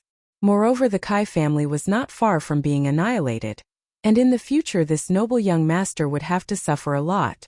But one heard that the two Xie brothers were seriously injured. But the Marquis of Linan did not pursue the fault of the little Xie Marquis. Even though a physician was invited for the two brothers to recuperate, it was considered as grounding. Feng and Ning sighed. It seems that the Marquis of Linan's favoritism towards the D-son is indeed a fact. Shen Miao asked, "Where did you get to know about it?" "Eavesdropping on my father and mother's conversation." Feng and Ning was somewhat proud. But if it was another person, most likely they would also dote on the little Xie Marquis. Not to mention him, he is the son of Princess Yuqing who has the imperial bloodline. Shen Miao raised her brows. To be honest, she always felt that the death of Princess Yuqing of the residence of the Marquis of Lin and was somewhat fishy. With the attitude of the Marquis of Lin and towards the two Xie brothers, there was no reason to let Madame Feng live peacefully until now. As she pondered, she saw Pei Lang walk in. There was a gentle smile on Pei Lang's face and coincidentally looked towards Shen Miao's direction. Meeting Shen Miao's gaze, Pei Lang could not help but be slightly surprised. At the chrysanthemum banquet, Shen Miao's performance finally made Pei Lang put away his contempt. From then on, he also began to feel that Shen Miao was not ordinary, and he also sensitively felt that Shen Miao seemed to be secretly paying attention to him. Although he did not know why, it made this young gentleman a little uncomfortable, as if he was being stared at. But when he thought that no matter how powerful Shen Miao was, she was still a budding young female, he felt that he was thinking too much. "Why do you keep staring at him?" Feng and Ning said curiously and immediately thought of something and turned pale with fright. "Could it be that you admire him again?" Now that Shen Miao did not mention anything about Fu Xiuyi, she was so cold that it was as if she had forgotten about this person, and this made those people who were watching the bustle to realize something. Most likely Shen Miao knew that she was not worthy of the imperial family, and had gradually given up on the idea. It could be seen from the fact that she did not chase after Fu Xiuyi at the chrysanthemum banquet. Even though Pei Lang's status was lower, he had an elegant demeanor and was knowledgeable, thus it was natural for young females to like him. Shen Miao had some headaches and retracted her gaze. Of course not. She was only thinking that since Pei Lang did not speak about the circulation of law at the chrysanthemum banquet, then Fu Xiuyi did not put it in his heart. But this person was after all a hidden danger, and if in the future Fu Xiuyi was to use him, Shen Miao's face sunk as she feared that there would be endless troubles in the future. It was just that she did not have the ability to kill Pei Lang without anyone knowing, so she could only find another way. At this moment in the Ding capital's 100 fragrant Lu, there were songs and dances celebrating peace. Even if it was daytime, the gauze curtains and luminous pearls that were placed everywhere made the entire building overflowing with color. Music and bamboo flutes were in the air, and occasionally there would be people stopping outside, but they could only look at it with envy. Not for other reasons. When ordinary wealthy families entered the 100 fragrant Lu, they would be somewhat embarrassed. Even a small pot of tea was expensive, and it was a veritable money-squandering den. At this moment, at the side of the window, there was a middle-aged man dressed in luxurious clothing. This man's clothing was of the highest quality, but he looked sinister and dark and skinny. Under the robe there was an empty left leg, and it was Prince Yu of the first rank. "Have you made it clear with that Shen family?" After a long while, he asked in a gloomy tone. Replying to Your Highness, it has already been arranged with second foreign of the Shen family. 3 days later the Shen family's females will go to Wulong Temple to offer incense. At that time. 3 days. Prince Yu frowned and a trace of displeasure flashed in his eyes. Then he waved his hands. "Go and prepare the things that should be prepared." This prince had not met such an interesting person for a long time. For so many years, his temperament was evil and cruel, and the number of females that died in his hands was uncountable. But no matter how those females resisted, they were unable to stir up any waves. In the entire Mingqi, he had long known of Shen Xian's fierce name. He did not know what kind of taste was that awe-inspiring great general's daughter. And that day at the chrysanthemum banquet, Shen Miao's ruthlessness made him very interested. A wild cat that knew how to resist, perhaps it would be more interesting than those wooden beauties. He licked his lips and a trace of evil flashed in his eyes. Opposite the room closest to him, there was a white-clad male sitting in front of the glass table. He was about 20+ years old and was handsome with a very gentle temperament. After listening attentively for a while, he then said to the person in front like he was watching a good show, "It seems that the young lady that you saved most likely is in trouble again." Opposite him, the purple-clad youth sat lazily and casually said, "The Shen family's tree is big enough to attract the wind. This is also Shen Xian's fault. Now it is only a test, but there will be a day when no one in the Shen family will be able to protect it." The white-clad male paused and suddenly looked at the youth. "Third Xia, why did you do that previously to injure the Shu younger brother in the academy examinations? Could it be that your plan is to be brought forward?" The person sitting opposite him was not someone else but Xie Jingxing. His lips hooked up into a smile. "So what if it is brought forward or not? If you take action in advance, do they know about it?" The white-clad male asked hesitantly. "Gao Yang, you do not understand one thing. Now here I have the final say." Xie Jingxing said lightly, "The longer it drags on, the more disadvantageous it is for me. If the mountain does not come to me, then I will go to the mountain." When he said the last sentence, his eyes deepened and he did not look like a 17 or 18-year-old youth anymore. The male named Gao Yang was surprised for a moment before smiling bitterly. "Never mind. I only came over to look at you. But in fact, I really do not have the confidence to stop you." He changed the topic, "But 3 days later, you also need to go to Wulong Temple to investigate some things. Perhaps you can save the beauty again." He smiled mischievously. "Gao Yang, your eyesight is as bad as always." Xie Jingxing raised his eyebrows. "That Shen family's girl is not one to be provoked."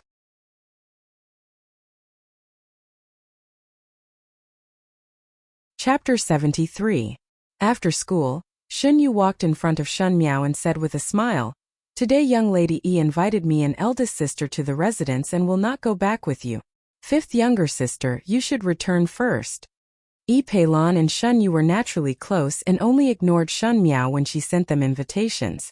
It was a common thing in the family. Hearing that, Shen Miao did not have much reaction and only responded with a sound. These few days the Shen family's attitude towards Shen Miao was extremely warm, and one would know that they were definitely planning something. Shen Miao was also too lazy to bother with them, as the urgent matter now was naturally not these trivial matters. On the way back, the horse carriage had to pass through the most prosperous street in the Ding capital. Gu Yu said, "In front is the osmanthus flower workshop. Does not young lady like the flaky cakes there the most? This servant will go and buy some back." "Go," Shen Miao said with a smile. After Gu Yu got off the carriage, Jingzhe opened the curtain of the carriage and looked out. When her gaze passed by a place, she made an E sound. Shen Miao followed her gaze and saw that the horse carriage stopped at the side of the osmanthus flower workshop. There was a pawn shop and there were a lot of people surrounding it, as if they were arguing about something. The pawnshop assistant seemed to be somewhat impatient and his voice was so loud that even Shen Miao could hear it clearly. Said 10 taels of silver. If you want to sell it or not. It is only a sword. Gentlemen need not make things difficult for us." It seems that there was no business with the shopkeeper, Jingzhe said. Shen Miao could also see that the pawnshop was doing business and naturally the price would be lower, and it was obvious that this was an unacceptable price for the person who came to pawn but was unwilling to leave. Thus there was a stalemate. "There is nothing to see." Seeing Shen Miao shifting her gaze, Jingzhe put down the curtain of the carriage. After a moment, Gu Yu came back with 2 big paper bags and Jingzhe opened the curtain to let her in. The moment the curtain was opened, Shen Miao's gaze landed outside of the carriage and saw that the person who was arguing with the pawnshop assistant turned around and walked out of the crowd with a sword in his hand. Most likely he did not manage to close the business as his expression was somewhat dejected. After Gu Yu got on the carriage, she wanted to close the curtain but was stopped by Shen Miao. She carefully stared at the person who was holding the sword. It was a young man who was dressed ordinarily and his looks were even more ordinary. Seeing their young lady staring at this strange male, Gu Yu and Jingzhe were somewhat baffled. Shen Miao frowned. Why was this person so familiar? The young man shook his head and sighed. He looked deeply at the sword in his bosom and clenched his teeth. He turned around and walked back to the pawnshop. It seemed that he had finally made up his mind to complete that unsatisfactory business deal. Guyu. The moment he turned around, Xun Miao suddenly shouted, "Go down and stop him. Tell him that I want his sword." Young lady. Jingzhe and Guyu looked at her in surprise as they really did not know what Xun Miao was doing. Hurry, Xun Miao said coldly. Seeing her serious expression, Guyu did not dare to ask more and immediately jumped off the carriage and walked towards that young man. Just as the young man took a step forward, he heard someone behind him say, "Young master, please wait." He turned around and saw a woman dressed like a maid smiling at him. "Young master, are you going to the pawn shop to pawn your sword?" The young man was startled, but he didn't hide it and said, "That's right." That female continued, "Coincidentally, my young lady wants the sword in your hands. Is young master willing to make this deal?" The young man glanced at the other party and saw that the female's expression did not seem to be fake, but he still shook his head. "This sword of mine is not exquisite, but it is better in terms of practicality. If your noble residence's young lady wants it, it is better to go to the weapon shop to forge one." He was also surprised in his heart. How would an ordinary female be interested in these swords? It was nothing more than looking at it for fun. Unfortunately, his sword was too sharp, and it would not be good if he accidentally hurt himself. Guyu's expression eased up slightly and her heart also sighed in admiration. This person in front of her was obviously in urgent need of money, but he was still thinking of the other party.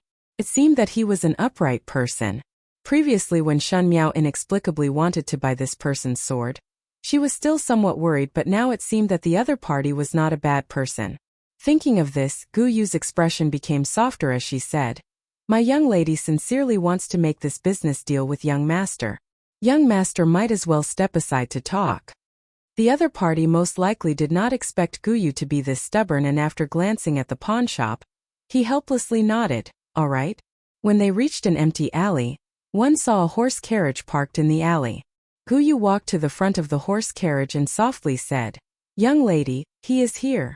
The young man walked to the front of the horse carriage and hesitated for a moment before finally cupping his fists. "This young lady, this one sword is indeed not suitable for females to use. It is too heavy and too sharp and would easily injure oneself, so, what is your name?" Before he finished speaking, a female's voice was heard from the horse carriage. This voice did not sound old, but there was an indescribable feeling, as if it was a person who had experienced ups and downs of a high position, making one unable to determine the age of the person. "This one is Emo Qing." After hesitating for a moment, the young man cupped his fists. After this sentence, there was no response for a long time. Just when that young man called Emo Qing and Guyu were somewhat puzzled, a female's voice was heard from inside. "I am not interested in your sword. Broken iron to me does not have any meaning." Hearing this, a trace of anger appeared on Emo Qing's face as he said, "Could it be that young lady is playing with Emo Qing? Even though this sword's quality is average, it was forged by a famous swordmaster and accompanied me for many years. If young lady called this one over just to insult, then forgive this one for not accompanying." Finishing, he turned around and was about to leave, but just as he lifted his feet, he heard a sigh coming from the horse carriage. That sigh was light, but it seemed to contain an inexplicable emotion that made one's heart clench for no reason. "Emo Qing, you are lacking in money," the person in the horse carriage said. Emo Qing was surprised for a moment. He did not know why, but when the other person called his name, a strange feeling suddenly rose in his heart. That feeling was very familiar but also somewhat inexplicable. But the moment he heard the other person's words, his footsteps involuntarily stopped, as if he could not reject every word that the other person said. "Your sword is indeed not worth mentioning to me, but your swordsmanship is worth hundreds of gold, even thousands of gold." Emo Qing was startled for a moment before shaking his head. "Young lady has overpraised. This one is only an ordinary person." But his heart was surprised, as how did this person know that his swordsmanship was outstanding? A single coin stumps a hero. Even the treasured sword that accompanied you for so many years had to be sold. This kind of daze is really a waste of your swordsmanship. The curtain of the horse carriage was suddenly lifted and a purple-clad young female walked out. Her appearance was young and delicate, but there was a rare noble and dignified air between her brows. "Emoqing, are you willing to sell all your martial arts skills to my Shin family?" she asked with a smile, and her eyes had a faint joy of meeting an old friend. "The commander of the guards in the previous life, Emoqing, it is really... How have you been?"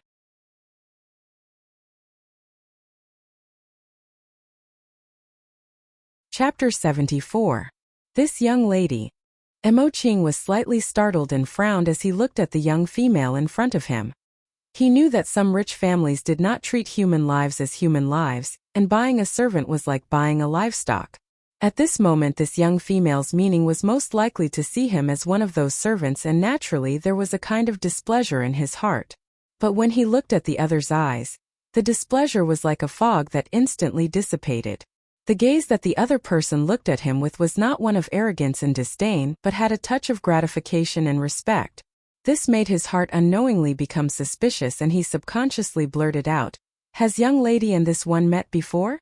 Shin Miao gently sighed, "Never." "Then why, your distinguished self's brows are upright and have an extraordinary bearing. You must be a person with great opportunities. But now that you have sold off the sword that accompanied you for so many years, it is obvious that you are at the end of your road. You are in dire need of money, but even if you are given money today, it would not solve future troubles. I am the daughter of the formidable great general. When my father returns to the capital at the end of the year, I can introduce you to him. It is a pity that your distinguished self's good martial arts skills would be buried in vain." General Shun. Emoqing was suddenly surprised. He did not think that the young female in front of him was Shun Xian's daughter. Shun Xian's prestige was known by everyone in Mingqi. He was a stabilizing stone on the battlefield, and a man should make contributions. If one was to follow such a general, Emoqing seemed to feel that the blood in his body had instantly become boiling hot. It was just that, in the rumors in the Ding capital, Shin Miao was an out-and-out idiot. Even though it seemed to have been redeemed at the chrysanthemum banquet a few days ago, there were not many who personally saw it. At this moment it seemed that the rumors were not necessarily true. If young lady is really willing to introduce this one will naturally not decline. If there is an opportunity in the future, one will definitely repay. Emoqing was also a frank and straightforward person, and with this opportunity, he did not shirk. Seeing this scene, Shan Miao gently smiled and took out an ingot of silver from her sleeves and threw it to Emoqing. She said, "I do not need you to repay, and just treat it as you selling all your martial arts skills to me. Father will only return at the end of the year, and these days, you need to follow me back to the Shun residence. I will pretend to let you be a guard of the Shun residence, but you have to secretly protect me." When her words fell into Emoqing's ears, there was naturally some surprise. Emoqing had also heard that the large clans were flowery on the surface, but in private there were many dirty tricks. Seeing that Shan Miao had mentioned her own safety, one knew that the young female in front of him was not as comfortable as she looked in the Shun residence. Emoqing was somewhat surprised in his heart. Since Shin Miao was Shin Xian's daughter, why was her situation so difficult? However, his temperament was calm, so he didn't ask. He only said, "I'll listen to Mrs. Instructions. Take this silver and go to the emergency room first." Shen Miao said, "After settling your matters, you must come to the Shun residence within 3 days. I will naturally arrange your whereabouts."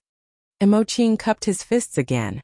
The atmosphere of the Jianghu on him was quite heavy, and after he left, Gu Yu and Jingzhe both frowned. Jingzhe said, "Young lady, this person is unclear, and if he harbors evil intentions, one fear that after entering the residence, Shun Miao walked towards the carriage. What is there to be afraid of? This kind of person is much cleaner than the people in the courtyard." At the moment, the west courtyard was filled with the spies of the second and third branch. Their own people were pitifully few. Moreover, this Emoqing was naturally not a stranger. Shun Miao sat in the carriage and sighed in her heart. After Rebirth, she did not expect to meet Emoqing here. This Emoqing was the commander of the Imperial Guards in his previous life, and was recommended by Shin Xian as his martial arts skills were outstanding. When Shun Miao went to the Qin country as a hostage for a few years, Emoqing protected her as a guard. If it was not for Emoqing's help, It would be difficult for her to return from the dangerous Qin country in one piece. Emoqing was loyal to Shen Xian and naturally was loyal to Shen Miao. Unfortunately, after Shen Miao returned to Mingqi, because of the fight between Mei Furan and Shen Miao, Mei Furan schemed against Emoqing and gave him the crime of being frivolous with the females in the palace. Fu Xiaoyi had long wanted to get rid of Shen Xian's people, and Shen Miao tried every possible way to stop him, but it was to no avail. She could only watch Emoqing die under the baseless charges. Now seeing Emoqing again, she did not know that Emoqing was in such a difficult situation. But it was because of Emoqing's difficult situation that he was easily subdued. Shen Miao understood Emoqing's character, and he was the most loyal and upright person. For the trip to Wulong Temple 3 days later, she originally wanted to use other methods, but with Emoqing, it was much more convenient. Upon returning to the Shen residence, because Shen Yu and Shan Qing went to the Yi residence as guests, there was only Shen Miao in the residence. Just reaching the western courtyard, Gue Momo came forward and said with a flattering smile, "Young lady has returned. This old servant let the kitchen make some sugar soup. Does young lady want to have some?" "All right," Shen Miao said. Seeing that Shan Miao, who had treated her coldly these days, suddenly had a pleasant countenance, Gue Momo's heart was delighted and quickly said, "This old servant will bring it over." When Gue Momo brought the sugar soup over, Shen Miao had already rested in the room for a while. Gue Momo carefully placed the sugar soup on the table and said with a smile, "Young lady, the things needed for the trip to Wulong Temple 3 days later are all prepared. Is there anything else that you need?" Old Shen Foreign had previously arranged to go to Wulong Temple 3 days later to offer incense and pray for the peace of the Shen family residence. Ren Wanyun would bring 3 young ladies along, and the rest of the people need not follow. Gue Momo had been busy with this matter these few days.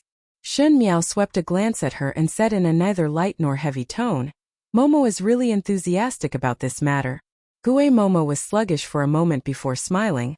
"It is rare for young lady to go out of the courtyard, so naturally one must be well prepared." With Momo following, naturally it is well prepared. Shen Miao suddenly smiled. When that smile fell into Gue Momo's eyes, it made her heart somewhat uneasy. Second Foreign's arrangements are proper, so naturally there would not be any mistakes. Gue Momo said. Then one will trouble Gue Momo to thank Second Shen on my behalf. Shen Miao nodded her head. "You may withdraw." Hearing that, Gue Momo then heaved a sigh of relief and quickly said a few words before retreating. One did not know why, but the current Shen Miao had become very strange. It was as if there was an invisible pressure when she was with her, causing her arrogance to extinguish by a few points. But when she was out of the door, she straightened her back and swept a disdainful glance around the room before whispering in a voice that only she could hear, "After 3 days, see if you still dare to be insolent in front of this old one." In the room, Shen Miao held the bowl of sugar soup in her hands and walked to the window. With a flick of her hand, half the bowl of sugar soup was poured onto the ground in front of the window. "Young lady, really want to go to that Wulong Temple?" Bai Lu asked hesitantly. "Must go," Shen Miao answered. In her previous life, it was at this time that she inadvertently heard the maids of Rong Jingtang talking and knew that old Shen Foreign had the intention to marry her to Prince Yu of the first rank. The night before going to Wulong Temple, she fled to Prince Ding's residence. Even though that decision was wrong, but by a freak combination of factors another disaster was avoided. Now she did not escape nor hide and just followed to Wulong Temple. Whoever wanted to see her show, she would let that person become the worst show.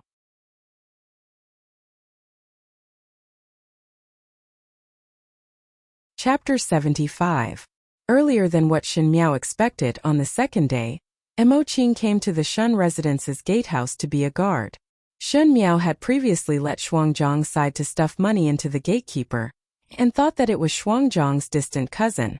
Because the guards were divided into several ranks, Emoqing was to be the outermost guard, so he did not care much and stayed behind. Soon 3 days had passed. In the early morning of the 3rd day, Ren Wanyun had already arranged everything and let the maid by her side, Xiang Lan, to instruct Shen Miao on some matters. Before setting off, everyone went to Rong Jingtang. Old Shen Foreign said some words with a serious expression. Most likely it was to make everyone follow the rules.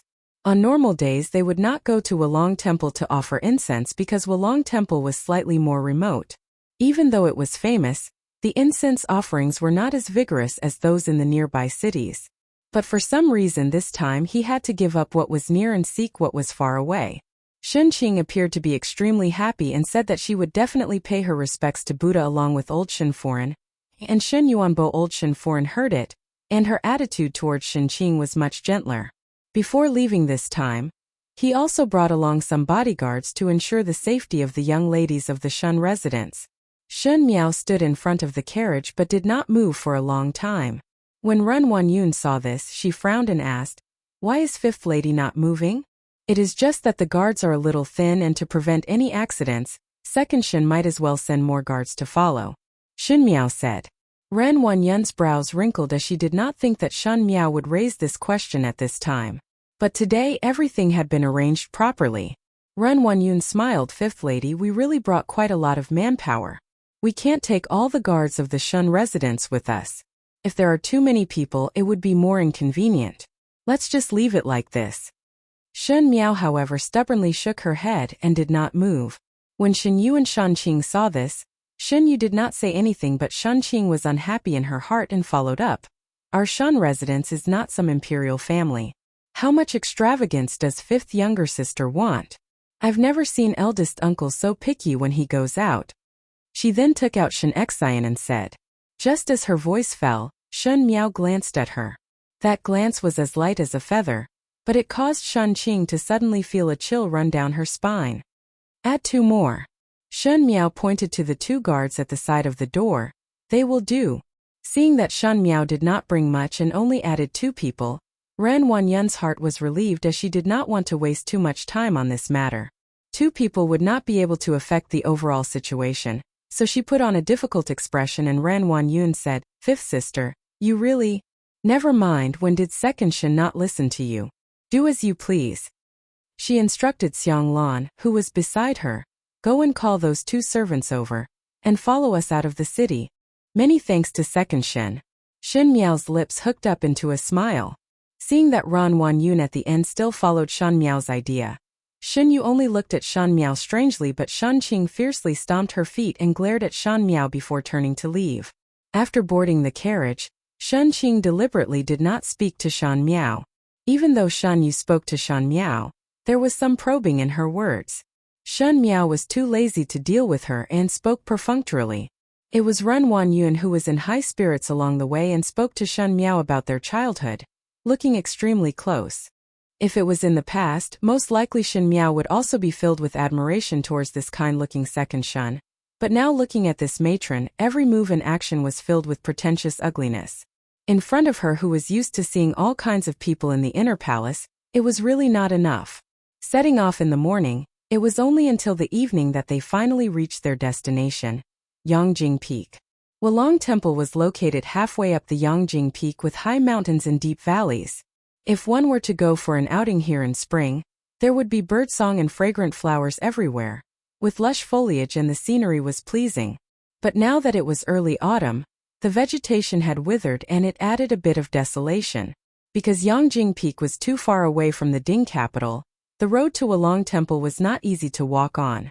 Other than those pious foreign and Tai Tai, most people would not come here to offer incense. Shen Miao and the few of them got off the carriage and when they reached the entrance of Wulong Temple, they saw that outside the huge temple, there was only a little monk sweeping the floor and it looked very deserted. "It is rather quiet here." Shen Yu lightly laughed. Shan Qing wrinkled her nose and seemed to want to complain a little but suddenly thought of something and suppressed it. Ren Wanyun said, "Do not think that it is quiet here. One heard that the Buddha here is very efficacious. When one offers incense one must be sincere." When the little monk saw them, he got up to welcome them. Other than the servants who were moving things down the carriage, Ren Wanyun and the rest followed the little monk who led the way into the temple. The more they walked into the temple, the more they felt that this Wulong Temple was really sparsely populated.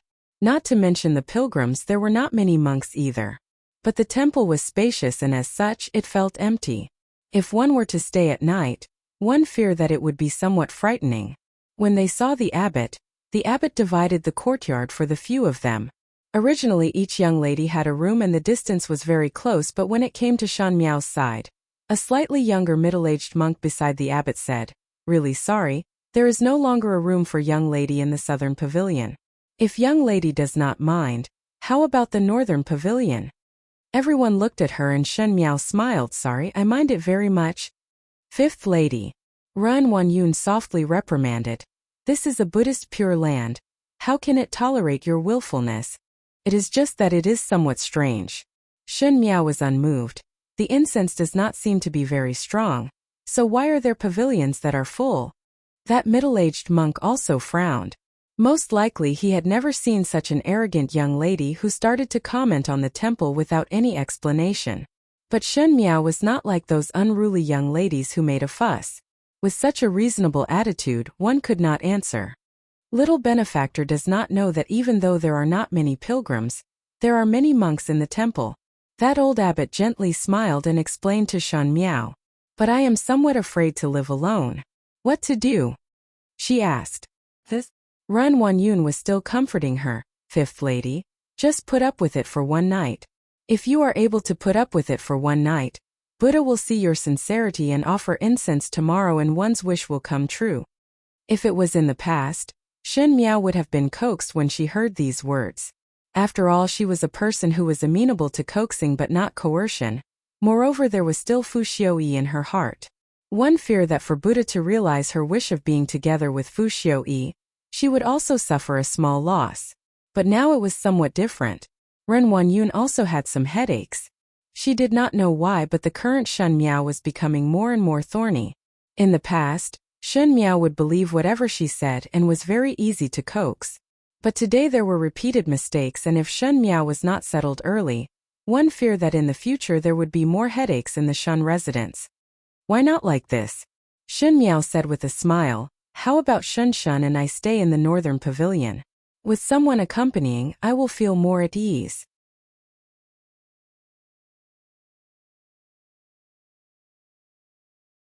Chapter 76.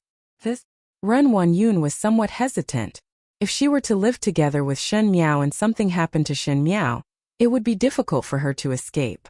Not waiting for her to think of a better idea, Shen Miao continued, "If Shen is not willing, eldest sister and second older sister can squeeze in with me." Shen Yu's eyes flashed but did not speak. Even though Shan Qing did not know what arrangements her mother had, she could vaguely guess that this trip was targeted at Shan Miao. In addition, she was so disgusted with Shan Miao that she did not even want to pretend to be friendly, so she naturally said coldly, "I am used to living alone." So, Shen Miao slightly muttered to herself, "Then I will go to the northern pavilion with fifth lady." Shen Miao had not finished speaking when Ren Wanyun took the initiative to speak.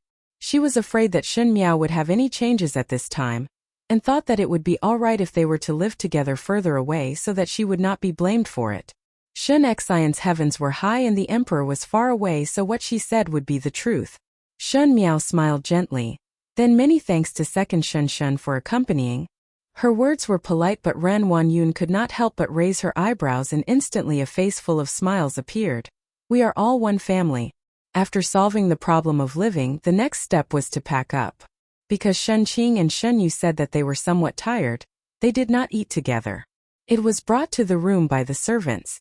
Upon reaching the northern pavilion, without waiting for Ren Wanyun to speak, Shen Miao said, "I also feel very tired and will not eat together with second Shen and return to the room first." Ren Wanyun was surprised for a moment before smiling. "Then it will be up to you. If one is tired, then rest early." Shen Miao nodded her head in agreement. When the little monk who led the way brought Shen Miao and her servants to the room, Shen Miao could not help but sigh. Indeed, in Wulong Temple, such a desolate and simple temple, this room was particularly elegant. There was a small forest at the side and it was quite secluded. Even though the furnishings in the room were simple, it was exquisite everywhere. It made one's heart feel happy upon seeing it. "The scenery here is really beautiful." Guyu was somewhat surprised. Replying to benefactor, "This room is only for distinguished guests of the temple. The residence is foreign, instructed to leave the distinguished room for benefactor." The little monk lowered his head and said, "Help me thank second Shen for her good intentions." Shen Miao said lightly, However, his eyes were looking around. This was the innermost room of the northern pavilion. In other words, under the beautiful scenery, this place was almost completely isolated. Even if someone were to shout, it would be useless. It was rare that they even sealed the way out for her. As for the exquisite decoration of this room, it was probably just to make it convenient for that person to enjoy. What incense is this? Jingzhe picked up the few sticks of incense on the table and sniffed it. It is somewhat like orchids but more fragrant than orchids. Her eyes landed on the orchid-shaped incense burner. This incense burner is really unique. When Guyu saw it, she also smiled. It seems that the temple had specially inquired about it. Young lady would light the incense before going to bed. When young lady is tired at night, one would light it before going to bed. I can also sleep soundly at night. Now one feel that this Wulong temple is not bad. Jingzhe joked. No wonder, even though it is deep in the mountains, second foreign still had to come over to pray.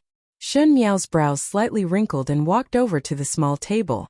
She took the incense from Jingzhe's hands and sniffed it. After sniffing it, her brows wrinkled even tighter. When the two maids saw it, they asked hesitantly, "Young lady, is there something wrong with this incense?" In Shun Miao's heart, ever since she entered Wulong Temple, she had never let go of her heart. The more appropriate this place was, the more she could see the danger. She indeed had the habit of using incense before going to bed. Moreover, females would always like exquisite things.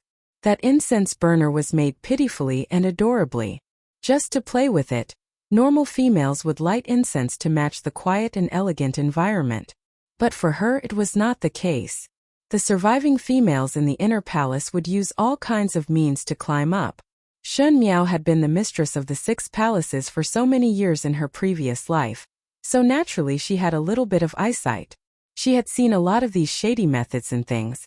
As for the aphrodisiac in the incense, it was something that the concubines played with. If she was an ordinary unmarried young lady, naturally she would not have heard of such a thing. Not a good thing. Her hand loosened and that incense fell onto the small table. Guyu and Jingzhe were shocked and looked at each other.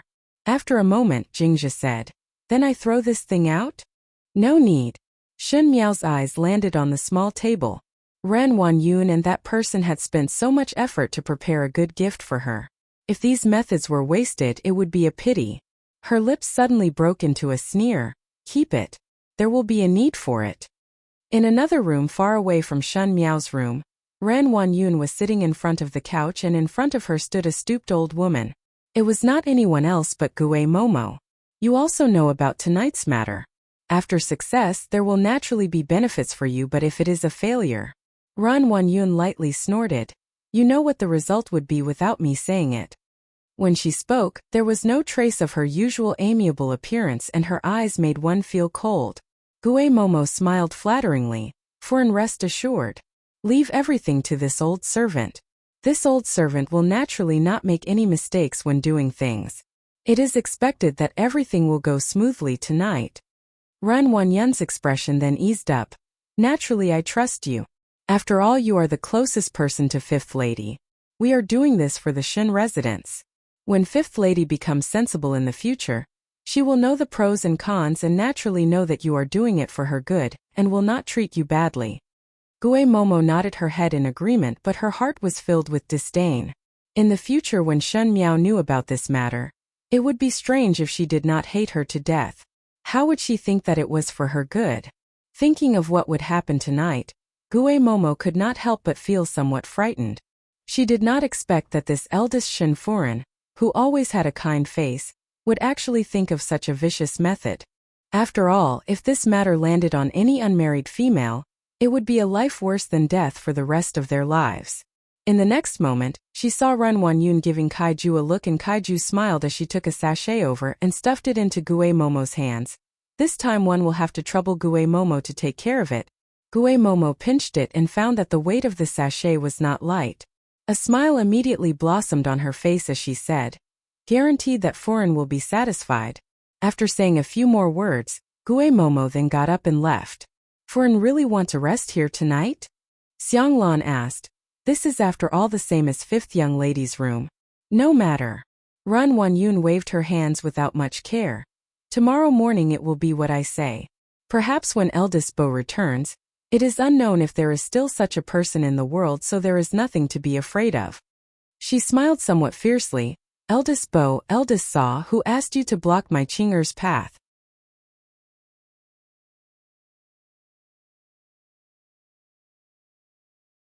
Chapter 77. In the mountains of Wulong Temple, when the sky was getting dark in the evening, it started to drizzle. The cold air of the rainwater hit one's face. Guyu closed the windows and looked at Shan Miao. Young lady, be careful not to catch a cold. Jingzhe draped a cloak over Shan Miao and said worriedly, the mountain road is not easy to walk on. If it rains for an entire night, one do not know if one would be able to continue the journey after the incense sticks. One might have to rest here for another day if one were to walk on the muddy road. Rest for another day, then rest for another day. Guyu smiled. The scenery here is very good and the environment is quiet. It is better than. She swallowed the rest of the words back into her stomach. She thought that it was better than those hypocritical people in the Shen residence. Shen Miao sat in front of the table playing chess. Nowadays she loved to play chess more and more, but unfortunately the few maids around her did not know how to play. Thus she was always playing alone. Occasionally Guyu and Jingzhe would also feel strange. When their young lady was playing alone, she would sometimes show a strange expression that made one's heart turn cold. The door was pushed open and Gue Momo walked in with a face full of smiles. She was holding some food in her hands and smiled. Young lady, this is the vegetarian food in the temple. Even though it is vegetarian food, but the vegetarian food in Wulong Temple is not bad. This old servant had specially ordered a bowl of crystal osmanthus flower soup. Eldest young lady and second young lady had already eaten it, and said that it is not bad. Oh, place it there. Shen Miao said lightly. It is best for young lady to eat it while it is hot. It would not taste good when it is cold. Gue Momo warmly picked up the bowl and was about to pass it to Shan Miao. Momo, what is the hurry?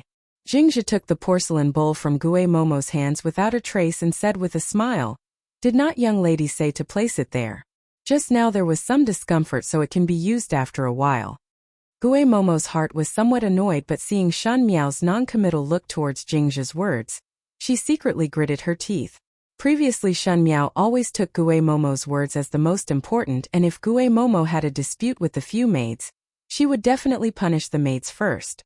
One did not know when it started, but Jingzhe, Guyu and the few maids started to give Shan Miao face. Just as she was pondering, she suddenly heard Shen Miao say, Momo has accompanied me for 14 years. Gue Momo's heart jumped as she looked at Shan Miao. Shen Miao also looked over at the same time. Her pair of clear eyes were as usual, like a child's innocence.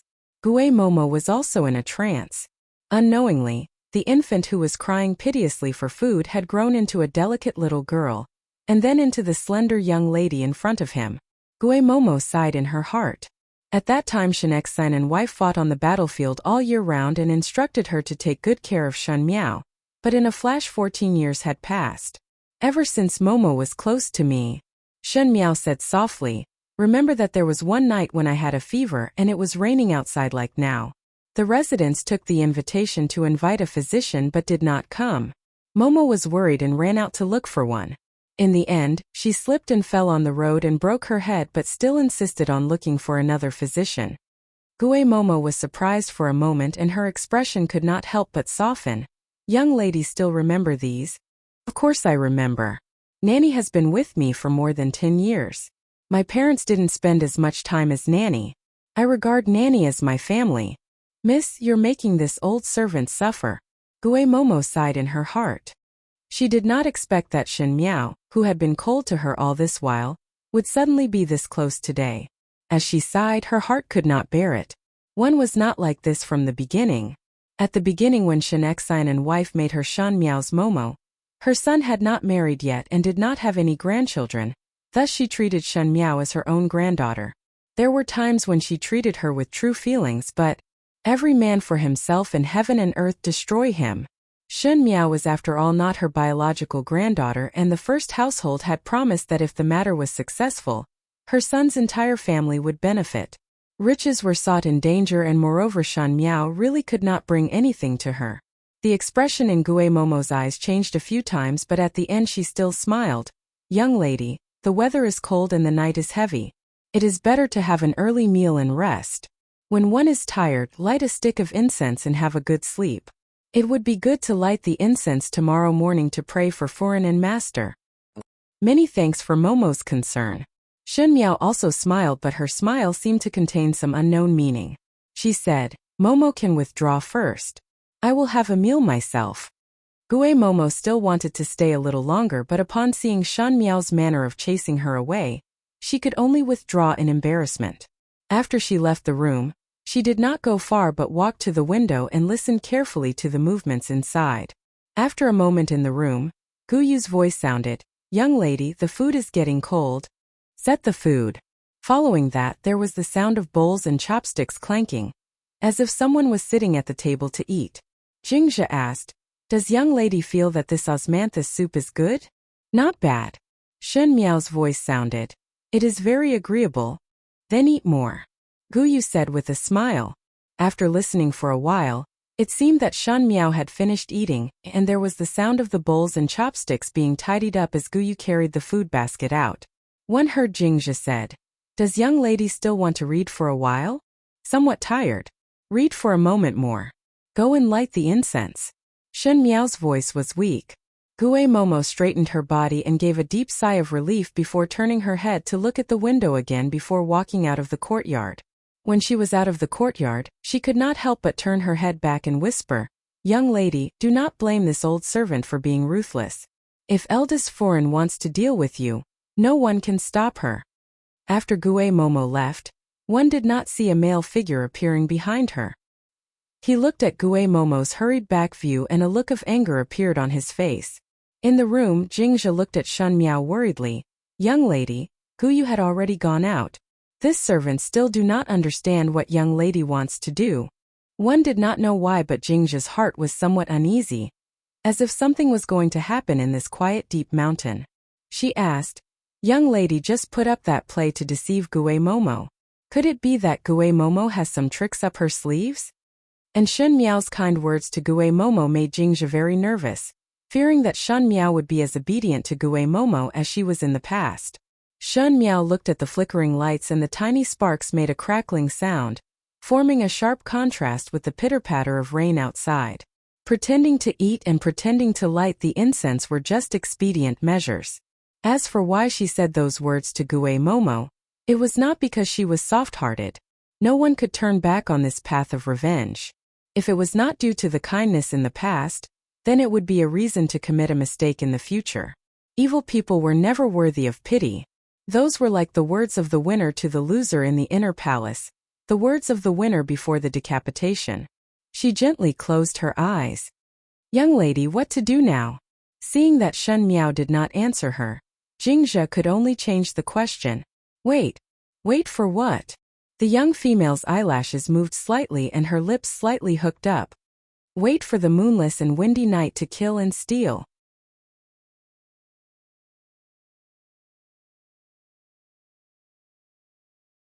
Chapter 78. The sky gradually darkened. In the temple, the monk who was ringing the bell had finished ringing the bell for the last time. The sky was as dark as ink. The pitter-patter of rain hit the bushes, emitting the fragrance of the earth. Xinyu sat in front of the table and put down the book in her hands. She rubbed her eyes and seemed to feel a little sleepy. The maid beside her asked, Does young lady want to rest? Xinyu did not speak and opened the window. Shenqing was staying in the room next door. Shenqing's room was not far from her, and at this moment the lights were still on. Does second young lady want to sleep with eldest young lady? The maid asked hesitantly. No. Xinyu turned around with some disgust. Go and close the courtyard doors. On the other side, in Shenqing's room, Shenqing was fiddling with the little toy in her hands. She lazily yawned and glanced outside. It's already so late. She stood up. It's better for me to rest. When she passed by the table, she suddenly saw a unique-looking incense burner and a stick of incense. Shenqing picked it up and smelled it. She felt that it was very fragrant and said, Light this incense too. After a short while, the lights in the room were extinguished. Everything returned to silence. In the deep mountains of the ancient temple, other than the chirping of birds and insects, There was only the clear sound of rain hitting the tiles and dripping down the eaves onto the stone floor. In the deep silence in the innermost room of the northern pavilion, the lights were quietly extinguished. In the darkness there seemed to be someone's footsteps lightly passing by, and if someone were to pass by at this moment, one would see a purple-clad young female sitting at the table in front of the window. Her face was cold and expressionless. Only her pair of eyes were clear in the dark, as if it was a huge beast that wanted to hunt and was closely following the arrival of its prey. The tiles above seemed to make a clear sound. Guyu and Jingzhe, who were standing behind Shen Miao, raised their heads at the same time and looked nervously at the person in front of the table. After a moment, a meowp sound was heard from outside the window. Both of them breathed a sigh of relief at the same time. But before their sigh fell, they heard a burst of hurried footsteps. Even though the sound was light, it was exceptionally obvious to the three of them who were not sleepy at all. Then the window was opened and a figure jumped in. "Miss, it is me, Emoqing," that person said softly. Guyu and Jingzhe then gave a sigh of relief. Jingzhe lit up a thin candle, fearing that the light would penetrate outside. At first glance, he was very surprised to see that Emoqing was carrying a person on his back. That person was none other than Shen Qing. At this moment, Shen Qing's eyes were tightly shut and she appeared to be in a deep sleep. Jingzhe and Guyu were extremely frightened in their hearts, but Shen Miao swept a glance at Shen Qing and lightly said, "You have done very well." Emoqing's expression was somewhat awkward. This was the first time he did such a thing and he did not know what Shen Miao was planning to do.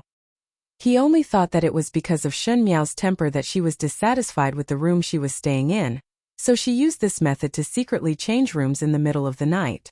However, this method was a little too crude. If he wasn't careful and was discovered, he would be treated as a rapist. Even if he had a lot of mouths, he wouldn't be able to clear his name. But it was fortunate that there were only 2 guards outside Shen Qing's and Shen Yu's room. For a young lady of a military family, this number was too strange. But since that was the case, he would not find trouble for himself. Carrying a young female was an easy matter for him, and before that, he also followed Gu Xiang's instructions to mix something in Shen Qing's incense to make her sleep soundly. "Carry her to the bed," Shen Miao said.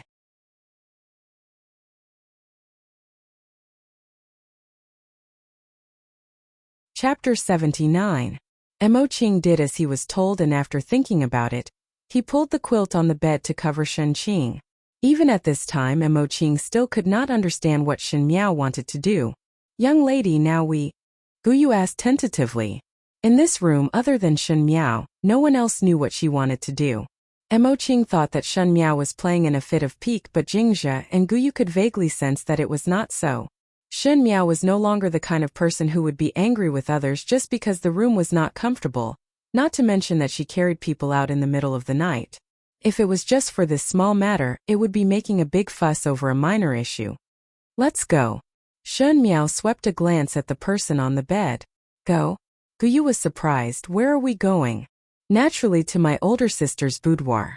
Emoqing sighed in his heart. It was indeed a child's play. He had some dissatisfaction with Shen Miao in his heart. He did not expect that Shen Miao looked quiet and indifferent, but privately she had such a competitive personality. For a small matter, she did not even want her own Tangjie's innocence. Just as he was thinking about it, his expression suddenly changed and he whispered, "Who?" This time Guyu and Jingzhe suddenly panicked. "Were you seen by others when you came just now?" Shen Miao's face sank. If it was the people from that side, there was no reason for them to be this fast.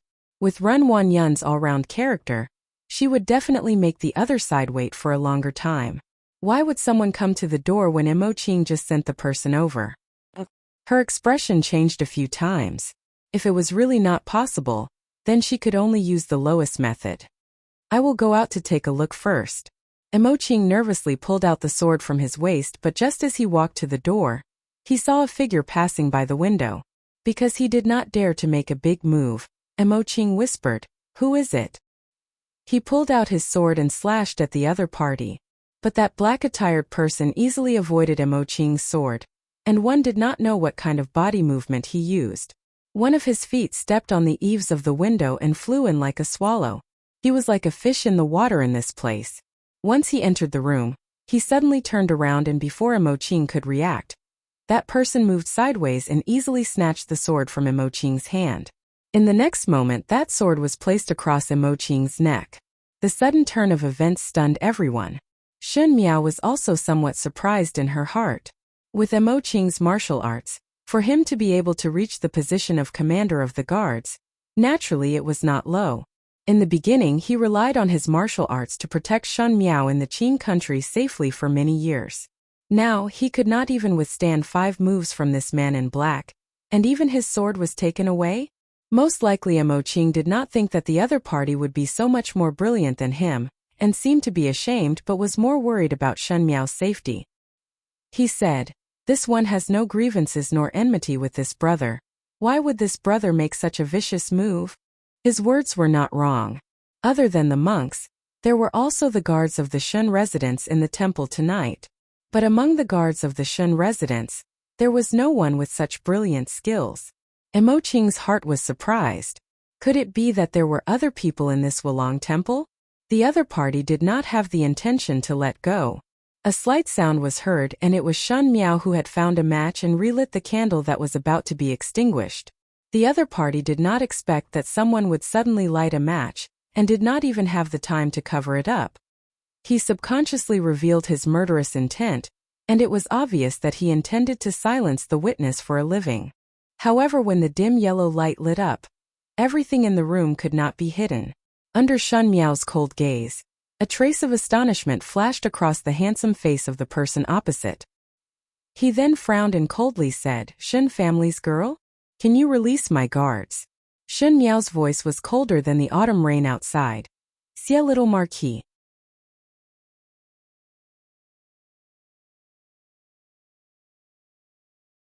Chapter 80. The person standing opposite was none other than Xie Jingxing. Under the dim light of the match, his face was as handsome as a painting, but he was frowning tightly.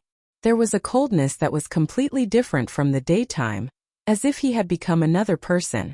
Jingzhe and Guyu had seen Xie Jingxing a few times and naturally knew who this person was. Under the surprise in their hearts, they could not help but stand in front of Xun Miao.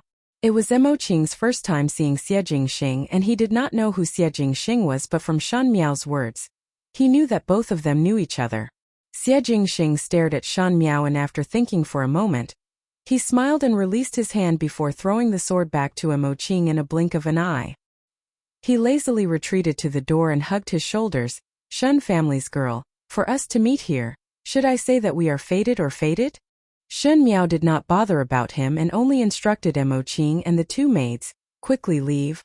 Jingzhe and Guyu glanced at Xie Jingxing and nodded their heads in agreement. Just as they were about to leave, they saw Xun Miao speaking to them. "All of you leave first, I will follow later." In the darkness of the fire, one could only see that the fire was moving slightly. Guyu called out in a panic, "Young lady, let's go." Xun Miao said. Her command was short and firm, causing Guyu to tremble slightly. Imoqing shook his head, and with each hand pulling a maid, he jumped out of the window and headed outside. Xie Jingxing was still hugging his shoulders as he watched her actions with interest. Xun Miao fumbled to the table and finally found the incense burner. She picked up the incense on the table and lit it up before leaving the room. Just as she was about to move, she saw Xie Jingxing frowning, and with a flick of his finger, the flame of the match was extinguished. In the darkness, a figure suddenly appeared in front of Xun Miao and lightly held onto Xun Miao's waist. Before Xun Miao could react, she felt that she had fallen into a warm embrace. That person hugged her and rolled on the ground until they rolled off the bed. "You..." Xun Miao was furious. Xie Jingxing's voice rang in her ears. "Someone is coming in." Footsteps sounded in the room and Xun Miao's body stiffened. She had never imagined that those people would move so quickly. Fortunately, the person in the room didn't light up the lamp. However, this was also within her expectations. With that person's personality, he definitely wouldn't light up the lamp. Someone outside said, "Your Highness, everything has been arranged. All of you retreat and guard outside. Do not disturb this prince's interest." Another slightly hoarse voice said. Xun Miao's gaze moved slightly. It was indeed Prince Yu of the first rank. Shinexan. Prince Yu's voice was filled with pride and there seemed to be some perverted excitement. This prince would like to taste. What is the difference between your daughter and those women's taste? The footsteps approached the bed. Shen Miao's fists gradually tightened. Xie Jingxing slightly lowered his head and because of the position, his chin was on Shen Miao's head and he could smell the fragrance of the young female's hair. He could not see Shen Miao's expression in the darkness, but he could feel from her tense body that she was not completely unmoved. There was already the sound of clothes tearing on the bed. Prince Yu's voice was ferocious and the obscenities were endless. Shen Qing seemed to have regained some consciousness and gave out a slight resistance. However, that voice was soft, and it did not seem to be a resistance but a greeting. The air was filled with a smell that made one's heart beat. That smell gradually spread out and there was some orchid fragrance that was inhaled into one's stomach without any precaution. Shen Miao also gradually felt that something was wrong and her heart thumped. Just now before she left, she had lit the aphrodisiac incense and now she was reaping what she sowed. She had never encountered such a situation before, and could not help but vent her anger on the uninvited guest, Xie Jingxing. If it was not for Xie Jingxing's sudden appearance, she would have left long ago and would not fall into such a predicament. Thinking of this, she glared fiercely at the culprit.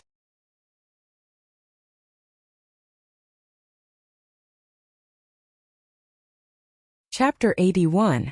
Unfortunately, there was no light and nothing could be seen. Shen Miao hesitated for a moment and did not dare to move as she was afraid of alarming the person on the bed, so she could only use Xie Jingxing's clothes to cover her mouth and nose. She thought that this incense was not a good thing and also thought that she must not inhale it and even thought of using Xie Jingxing's clothes to cover her mouth and nose, but forgot that Xie Jingxing was a male. When Xie Jingxing realized that there was a problem with the incense, he had already inhaled too much and he was still carrying a little girl in his embrace.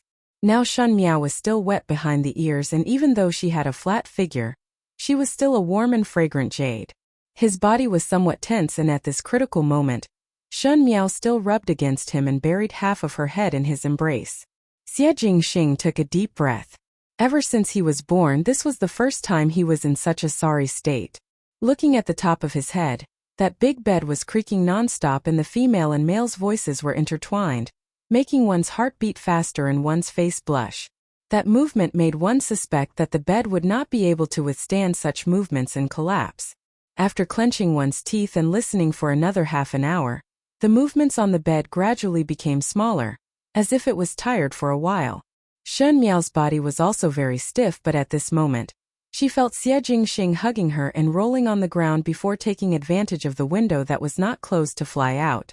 One did not know how he was able to see so accurately that he did not alert Prince Yu. Not far out, one saw Gu Yu and the other two with an anxious expression. Seeing them coming out, Jingzhe almost jumped up in excitement but was afraid that others outside would hear it, so she said softly, "Young lady, this servant is very worried. Just now someone went in and was not discovered." Her words abruptly stopped because at this moment she saw Shen Miao's posture. Shen Miao was still being carried by Xie Jingxing and as Xie Jingxing was very tall, it was effortless for him to carry her. Jingzhe angrily said, "Quickly put down my young lady." Xie Jingxing raised his eyebrows and let go. With a paw sound, Shen Miao directly fell onto the ground. Gu Yu was angry and furious. She did not expect that Xie Jingxing would let go in such a rough manner. She hurriedly helped Shen Miao up and comforted. "Is young lady all right?" Emo Qing stared at Xie Jingxing and his heart was filled with bewilderment. This young master, who seemed to have an extraordinary background, had excellent martial arts. Unexpectedly, he was completely powerless against him. With such skill, he couldn't help but raise his eyebrows, but appearing here in the middle of the night was indeed suspicious. Just now when he brought Gu Yu and Jingzhe out, he saw someone entering Shen Miao's room and behind them was a group of highly skilled guards. If he did not hide quickly, it would be troublesome.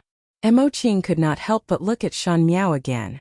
Could it be that Shen Miao had long known that there would be such a group of people coming tonight? Then what was the meaning of swapping Shen Qing over? Shen Miao stood up and patted the dust off her body before calmly looking at Xie Jingxing. "The deeper the dew is, the more one will not disturb the little marquis's work. We will leave first." Her attitude was very distant.